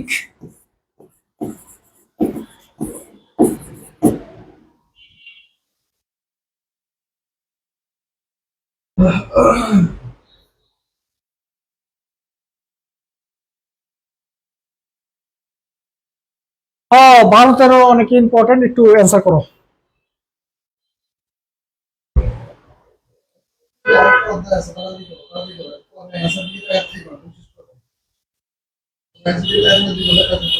ওকে, নিম্নের কোনটি বাহ্যিক পরিবেশের উপাদান? এই যে আমার পরিচালনা পর্ষদ, এটা কারা? এগুলো একবার আগে দেখি। পরিচালনা পর্ষদ, পর্ষদ কি ব্যবসার ভিতরে না বাইরে? ব্যবসার ভিতরে। শেয়ার হোল্ডার ব্যবসার ভিতরে, শ্রমিক কর্মী সে ব্যবসার ভিতরে, ভোক্তা হলো ব্যবসার বাইরে। তাহলে বাহ্যিক পরিবেশের আওতাভুক্ত হলো ভোক্তা। এরপর আসা হলো জনপ্রবণ নেত্রকোনা একটি মিষ্টি দোকানে বেশ সফলতা খাবারের রেকর্ড। তো তাকে মোকাবেলা করার ইতিহাস, ঐতিহ্য, ইতিহাস এবং ঐতিহ্য। এই যে পয়রা পুরাটুকু পয়রা তোমার এই ইম্পর্টেন্ট কিওয়ার্ড গুলো সিলেক্ট করতে হবে। ইতিহাস ও ঐতিহ্য, ইতিহাস ও ঐতিহ্য কিসের মধ্যে পড়ে বলো?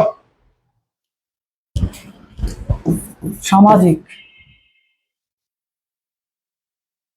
তাড়াতাড়ি একটু শেষ করতেছে, কারণ কি আমাদের আরেকটা চ্যাপ্টার আছে। তোমরা তো পরেরটা দেখো। ভূমধ্য সাগরে প্রচুর চাষ হয় এই অঞ্চলের দেশটি প্রচুর কর্মত তেল, গ্যাস উৎপাদন, চাষাবাদ পরিবেশের উৎপাদনের প্রভাব সব থেকে বেশি। বলো কোন উপাদান? কি বুঝলা এটা?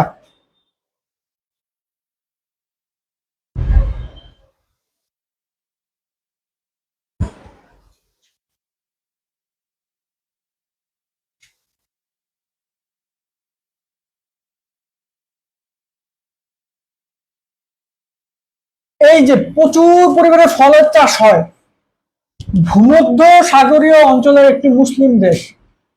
বুঝলা? তো এই যে ফলের চাষ হয় প্রচুর পরিমাণে, ফলের চাষটা কেন হয়? প্রাকৃতিক পরিবেশটা ভালো। এই যে ফলের চাষ, ফল চাষ করতে কি লাগে? মাটি লাগে। মাটি লাগে, পরিবেশ লাগে। পরিবেশ লাগে। সব দেশে সব ফল কি হয়? সব দেশে সব ফল হয়? সব দেশে কিন্তু সব ফল হয় না। সেই জন্য এটা প্রাকৃতিক পরিবেশ। সমুদ্রতে তেল, গ্যাস উত্তোলনের উষ্ণতা পিছিয়ে পড়ার কারণ প্রতিকূল পরিবেশ কি? এটা কি বলো? আইনগত, প্রযুক্তিগত, ধর্মীয় নাকি রাজনৈতিক? হ্যাঁ, এটা হবে রাজনীতিক। কারণ কি? এই যে আমরা বলছি না যে এই যে অন্যান্য দেশের সাথে যেই মানে ইয়াটা, চুক্তিটা, কন্ট্রাক্টটা আছে, এই কন্ট্রাক্ট যে করতে পারতেছে না, এটা কিসের অন্তর্ভুক্ত? কিসের অন্তর্ভুক্ত? রাজনৈতিক পরিবেশের অন্তর্ভুক্ত।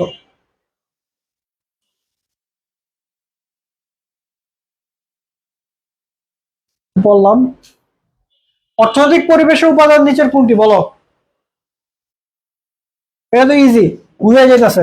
অর্থনৈতিক মানে কি? অর্থনৈতিক মানে কি? অর্থনৈতিক সাথে টাকা সম্পর্ক থাকবে, মানি। টাকা সম্পর্ক থাকবে। টাকা সম্পর্ক কোনটার মধ্যে আছে? প্রাকৃতিক সম্পদ লাভ, আইন শৃঙ্খলা, শিক্ষা প্রতিষ্ঠান, সঞ্চয় ও বিনিয়োগ, এটার মধ্যে টাকা টাকা সম্পর্ক আছে ডাইরেক্ট। তার মানে কি? এটা অর্থনৈতিক।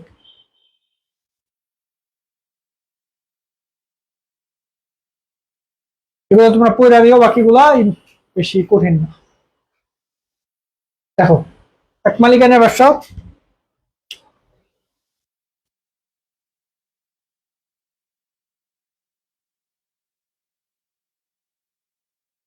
এক মালিকানা ব্যবসা বুঝতে হলে আমাদের কিছু জিনিস মাথায় রাখতে হবে। তারপর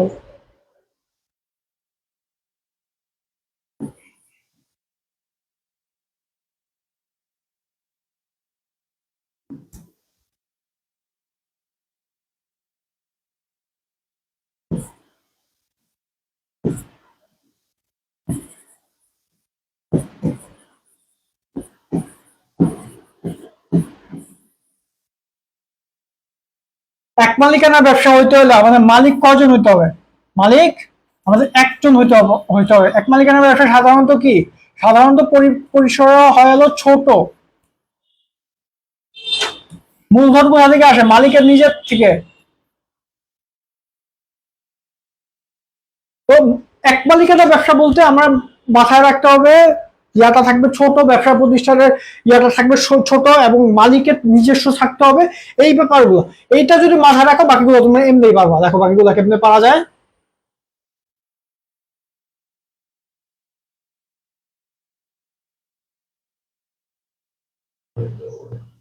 সকল ব্যবসায়ের রাজা বলা হয় এক মালিকানা ব্যবসাকে। কেন বলা হয় কে বলতে পারবা?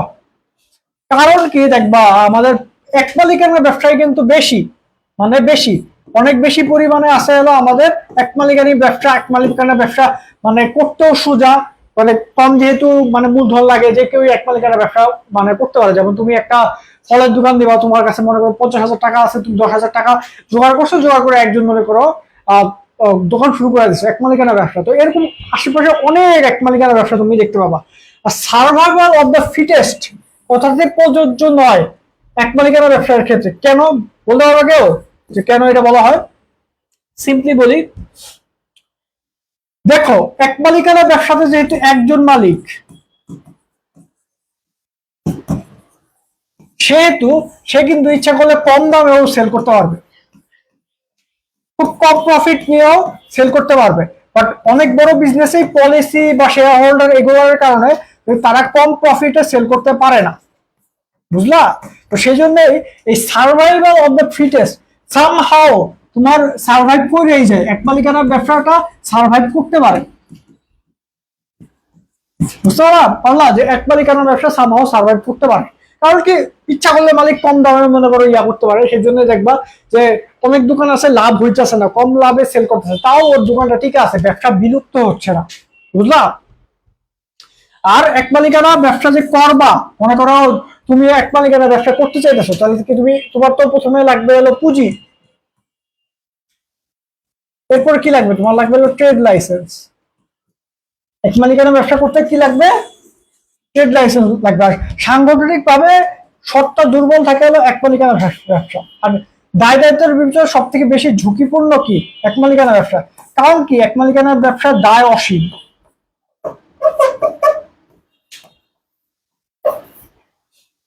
কারণ কি, মালিকের একার বিজনেস তো দায় তো একটু বেশিই থাকবে। এক মালিকানার নিবন্ধন ঐচ্ছিক, এরপরে আইনের চোখে পৃথক সত্তা নাই এক মালিকানার ব্যবসা।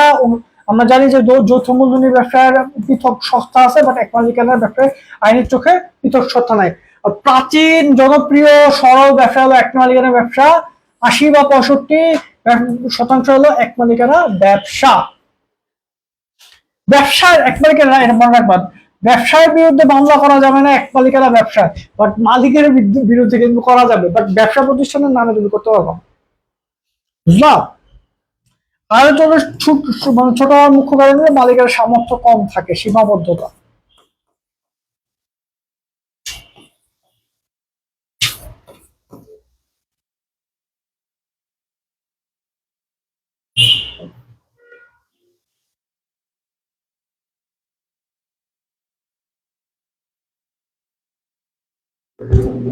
দেখো, তো ব্যক্তিগত নৈপুণ্য দেখা যায় এক মালিকানা ব্যবসায়। কারণ কি, এক মালিকানা যেহেতু একজনই মালিক, সে ইচ্ছা করলেই তোমার ব্যবসার মধ্যে নতুন স্ট্র্যাটেজি, নতুন মার্কেটিং ব্যাপারগুলা, নতুন ইনোভেশন এগুলো আনতে পারে।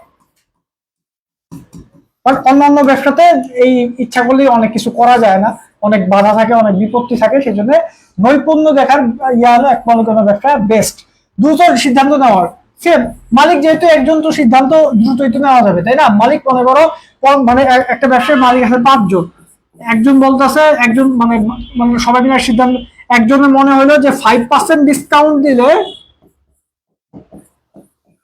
অনেক বেশি পরিমাণে তোমার সেল করতে পারবে। বাট কি হইলোটা কি হইলো, মনে করো বাকি যে 4 জন আছে, 4 জন বললো কি না, আমরা এটা মানি না, এভাবে তুমি ব্যবসা করতে পারবা না। তো সেই জন্য দ্রুত সিদ্ধান্ত দেওয়া যায় এক মালিকানা ব্যবসা। কারণ কি, একজন যে কোনো সময় যে কোনো সিদ্ধান্ত নিতে পারে। আর গ্রাহকদের পণ্যের ভান্ডার বলা হয় এক মালিকানা ব্যবসা, আর এক মালিকের ব্যবসায় মালিকানা থেকে ব্যবসা হলো পৃথক বা আলাদা নয়।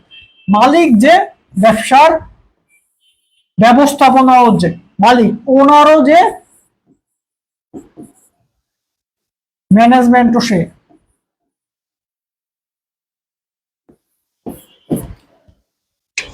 এটা একটু একটা জিনিস আলোচনা করি তোমাদের সাথে। যেমন আমাদের যৌথ মূলধনী ব্যবসার, যৌথ মূলধনী ব্যবসা জানো আমাদের দুইটা সেগমেন্ট, একটা হলো মানে একটা হলো ওনার আর একটা হলো ম্যানেজমেন্ট। অনেকের ধারণা ম্যানেজমেন্ট আর ওনার মনে হয় একই জিনিস, বাট যৌথ মূলধনী ব্যবসার ক্ষেত্রে এটা হলো এক মালিকানা ব্যবসা। এক মালিকানার ব্যবসার ক্ষেত্রে ওনার আর ম্যানেজমেন্ট সেম, বাট যৌথ মূলধনীর ব্যবসার ক্ষেত্রে কিন্তু এটা আলাদা। সেহেতু মনে রাখবা যে ওনার আর ম্যানেজমেন্ট এগুলো দুইটা আলাদা পার্টি, কিন্তু এক মালিকানার ক্ষেত্রে যে ওনার সেই ম্যানেজমেন্ট। বুঝলা?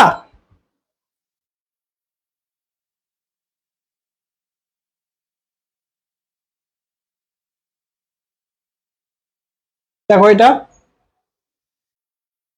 গঠনের দিক দিয়ে অধিক পছন্দনীয় এক মালিকানা, কারণ কি অনেক কম, মনে করে হেসেল, খালি ট্রেড লাইসেন্স নিলেই হয়।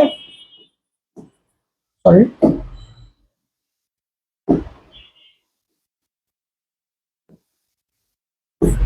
কোম্পানি সংগঠন হলো কম পছন্দ, কারণ অনেকগুলো প্রসেস আছে এখানে। বুঝলা? আর ব্যয়ের দিক দিয়ে হলো অধিক পছন্দনীয় কোম্পানি, কারণ কি শেয়ার হোল্ডাররা যদি 100 টাকা বিনিয়োগ করে ওর দায়ও কিন্তু 100 টাকা পর্যন্ত সীমিবদ্ধ, কিন্তু এক মালিকানা ব্যবসায়ী হলো অসীম দায়। বুঝলা? আর মূলধন সংগ্রহের দিক দিয়ে কোম্পানি সংগঠন ভালো, কারণ কি এই যে 100 টাকা করে তুমি যদি শেয়ার বিক্রি করো, তুমি কিন্তু 100 জনের কাছে শেয়ার বিক্রি করলেই তুমি 10,000 টাকা আনতে পারবা। বুঝলা? তো এক মালিকানা ব্যবসার ক্ষেত্রে কি এরকম? এক মালিকানা ব্যবসায় একজন মালিকের যত টাকা, একজন মালিকের কাছে মনে করো 100 টাকা আছে, 100 টাকা দিয়ে বিজনেস শুরু করতে হবে, ও ইচ্ছা করলে এর 10,000 টাকা বানাতে পারবে না। পারবে না কিন্তু। বুঝলা? আর ঝুঁকি গ্রহণের দিক দিয়ে অধিক পছন্দ কোম্পানি সংগঠন, কোম্পানিতে ঝুঁকি কম থাকে, আর এক মালিকানার অনেক ঝুঁকি থাকে। বুঝলা? ইজি, অনেক কঠিন না।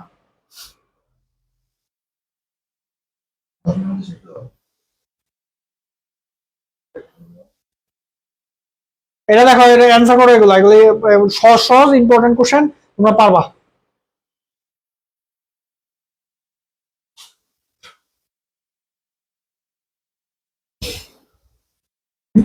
বেশি দায় বিশিষ্ট, দায়ের দিক থেকে সব থেকে বেশি ঝুঁকিপূর্ণ কোনটা? এক মালিকানা। তোমরা তো অলরেডি এক মালিকানা পড়াইছি, যা আছে সব এক মালিকানাই বইলা দিবা। বুঝলা ভাই? তো এটা তো এমনি করে আর হইব না। বুঝলা? আর এক মালিকানা ব্যবসার জন্য কোনটি বেশি প্রয়োজন বলো? ট্রেড লাইসেন্স, একটু আগেই পড়ছি। এক মালিকানা ব্যবসার ক্ষেত্রে মূলধন সরবরাহকারী কে? মালিক। মালিক নিজেই। একটু আগে পড়লাম কিন্তু। কিছু জিনিস মনে রাখলে এক মালিকানা ব্যবসায় তোমার পড়া ইজি। দায়বদ্ধতা কি? এক মালিকানা ব্যবসায়ের অসীম।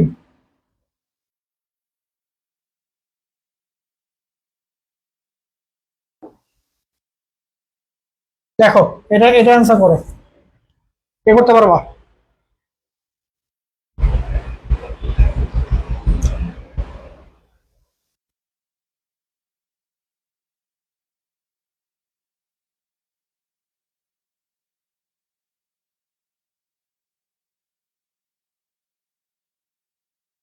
দ্রুত সিদ্ধান্তর কারণে আমরা জানি যে একজন মালিক হওয়ার কারণে, মালিক যেহেতু এক, সেহেতু সে দ্রুত সিদ্ধান্তটা নিতে পারবে। বুঝলা? সেজন্যই আমাদের দ্রুত সিদ্ধান্তর কারণেই আমাদের এটা তাড়াতাড়ি হয়েছে।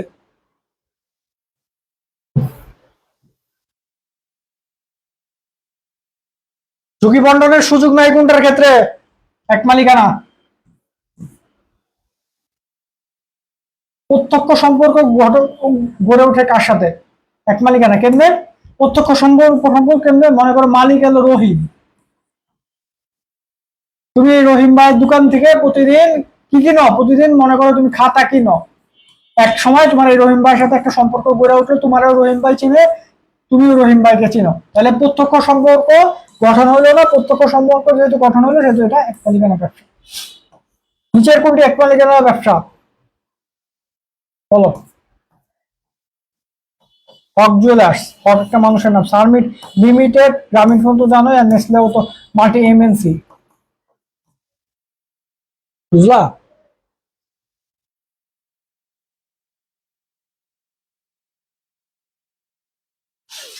এক মালিকানা ব্যবসার ক্ষেত্রে টিকে থাকার কারণ কোনটি বলো? আর উপরেরটা এটা অ্যান্সার করো, বড়টা অ্যান্সার করো, আর নিচেরটা অ্যান্সার করো।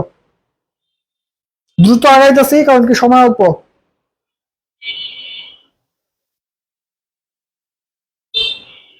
এইটা হলো টিকে থাকার কারণ কি? সহজ গঠন, ইচ্ছা করলে এক মালিকানা ব্যবসা শুরু করা যায়। আর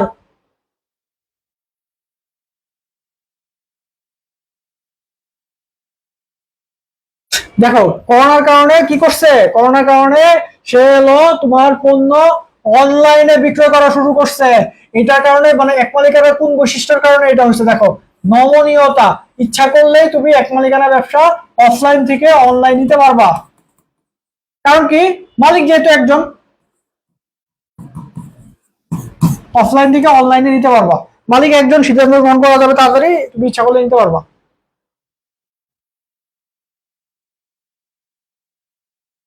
দ্রুততম সময়ের সিদ্ধান্ত তোমরা জানো অলরেডি। সিদ্ধান্ত দ্রুততম সময় নেওয়া যায় এক মালিকানা কোম্পানির ব্যবসা সমিতির মালিকানা ব্যবস্থাপনা অবিচ্ছেদ্য মানে কি?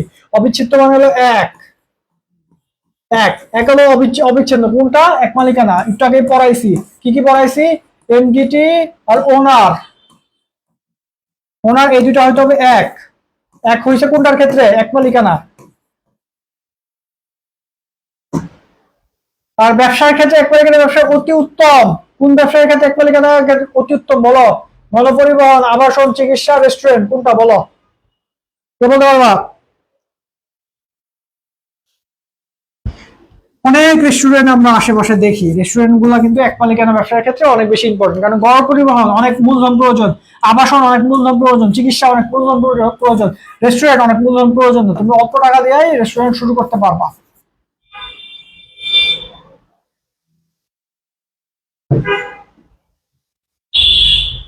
আইন প্রযোজ্য নয়, বিশেষ আইন প্রযোজ্য নয় কোন কোন ব্যবসার ক্ষেত্রে? এক মালিকানা। এক মালিকানা ব্যবসার ঝুঁকি বহনকারী কে? ব্যাংক, অংশীদার, মহাজন, নাকি মালিক নিজে? মালিক নিজে। এবার পরেরটা দেখো, 16 নম্বরটা দেখো।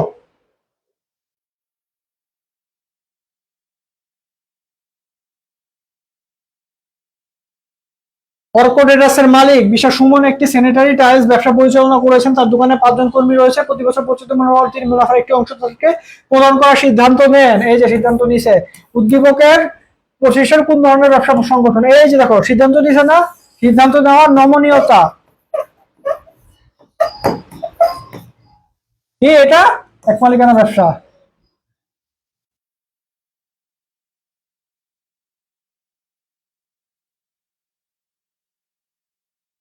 এক মালিকানা ব্যবসার দায় কিরূপ? কিরূপ দায়? সীমাহীন। বাংলাদেশে কোন ধরনের ব্যবসা সংগঠনের সংখ্যা সব থেকে বেশি? কোন ধরনের এক মালিকানা? প্রায় শেষ আমাদের। প্রাচীন সম ব্যবসা কোনটা? প্রাচীন সম ব্যবসা কোনটা? প্রাচীন সম ব্যবসা হলো এক মালিকানা। আর রহিম ও করিম উদ্দীপকের আওতার ব্যবসা কোন ধরনের? দেখো কোন ধরনের, একবার একবার পড়লে বুঝতে পারবা।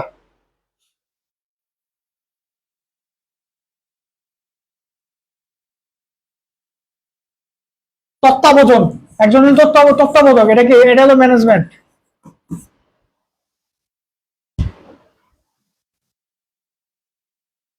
এক মালিকানা ব্যবসা, বুঝলা? আর এই তো আমাদের মোটামুটি শেষ হয়ে গেল। আর একটা কথা বলে তোমাদের শেষ করব।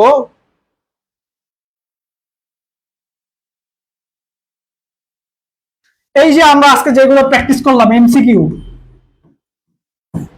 এমসিকিউ গুলো আমরা প্র্যাকটিস করলাম না, এইগুলা বাসায় একটু নিজে নিজে প্র্যাকটিস করতে হবে। প্র্যাকটিস নিজে না করলে কিন্তু পারবেন না। এমসিকিউ গুলো প্র্যাকটিস করতে হবে, প্র্যাকটিসটা আপনার বারবার করতে হবে। মানলে কিন্তু এই যে সহজ জিনিসগুলো পড়াইছি, সহজ জিনিসগুলো আর এই ইজি জিনিসগুলো কিন্তু কদিন পর আর ইজি থাকবে না, ইজি জিনিসগুলো হার্ড হয়ে যাবে, আর পারবেন না। বুঝছো? তো এই মাধ্যমে আমাদের ক্লাসটা শেষ হয়ে গেল। আমরা নেক্সট ক্লাসে আবার তোমাদের সাথে দেখা করব। আর যা পড়াইছি আজকে সেগুলো মনোযোগ দিয়ে বাসায় পড়বা, প্র্যাকটিস করবো, কোনো কোশ্চেন থাকলে নেক্সট ক্লাস আবার বলতে পারবো, সমস্যা নেই। আসসালামু আলাইকুম, ভালো থাকবো সবাই।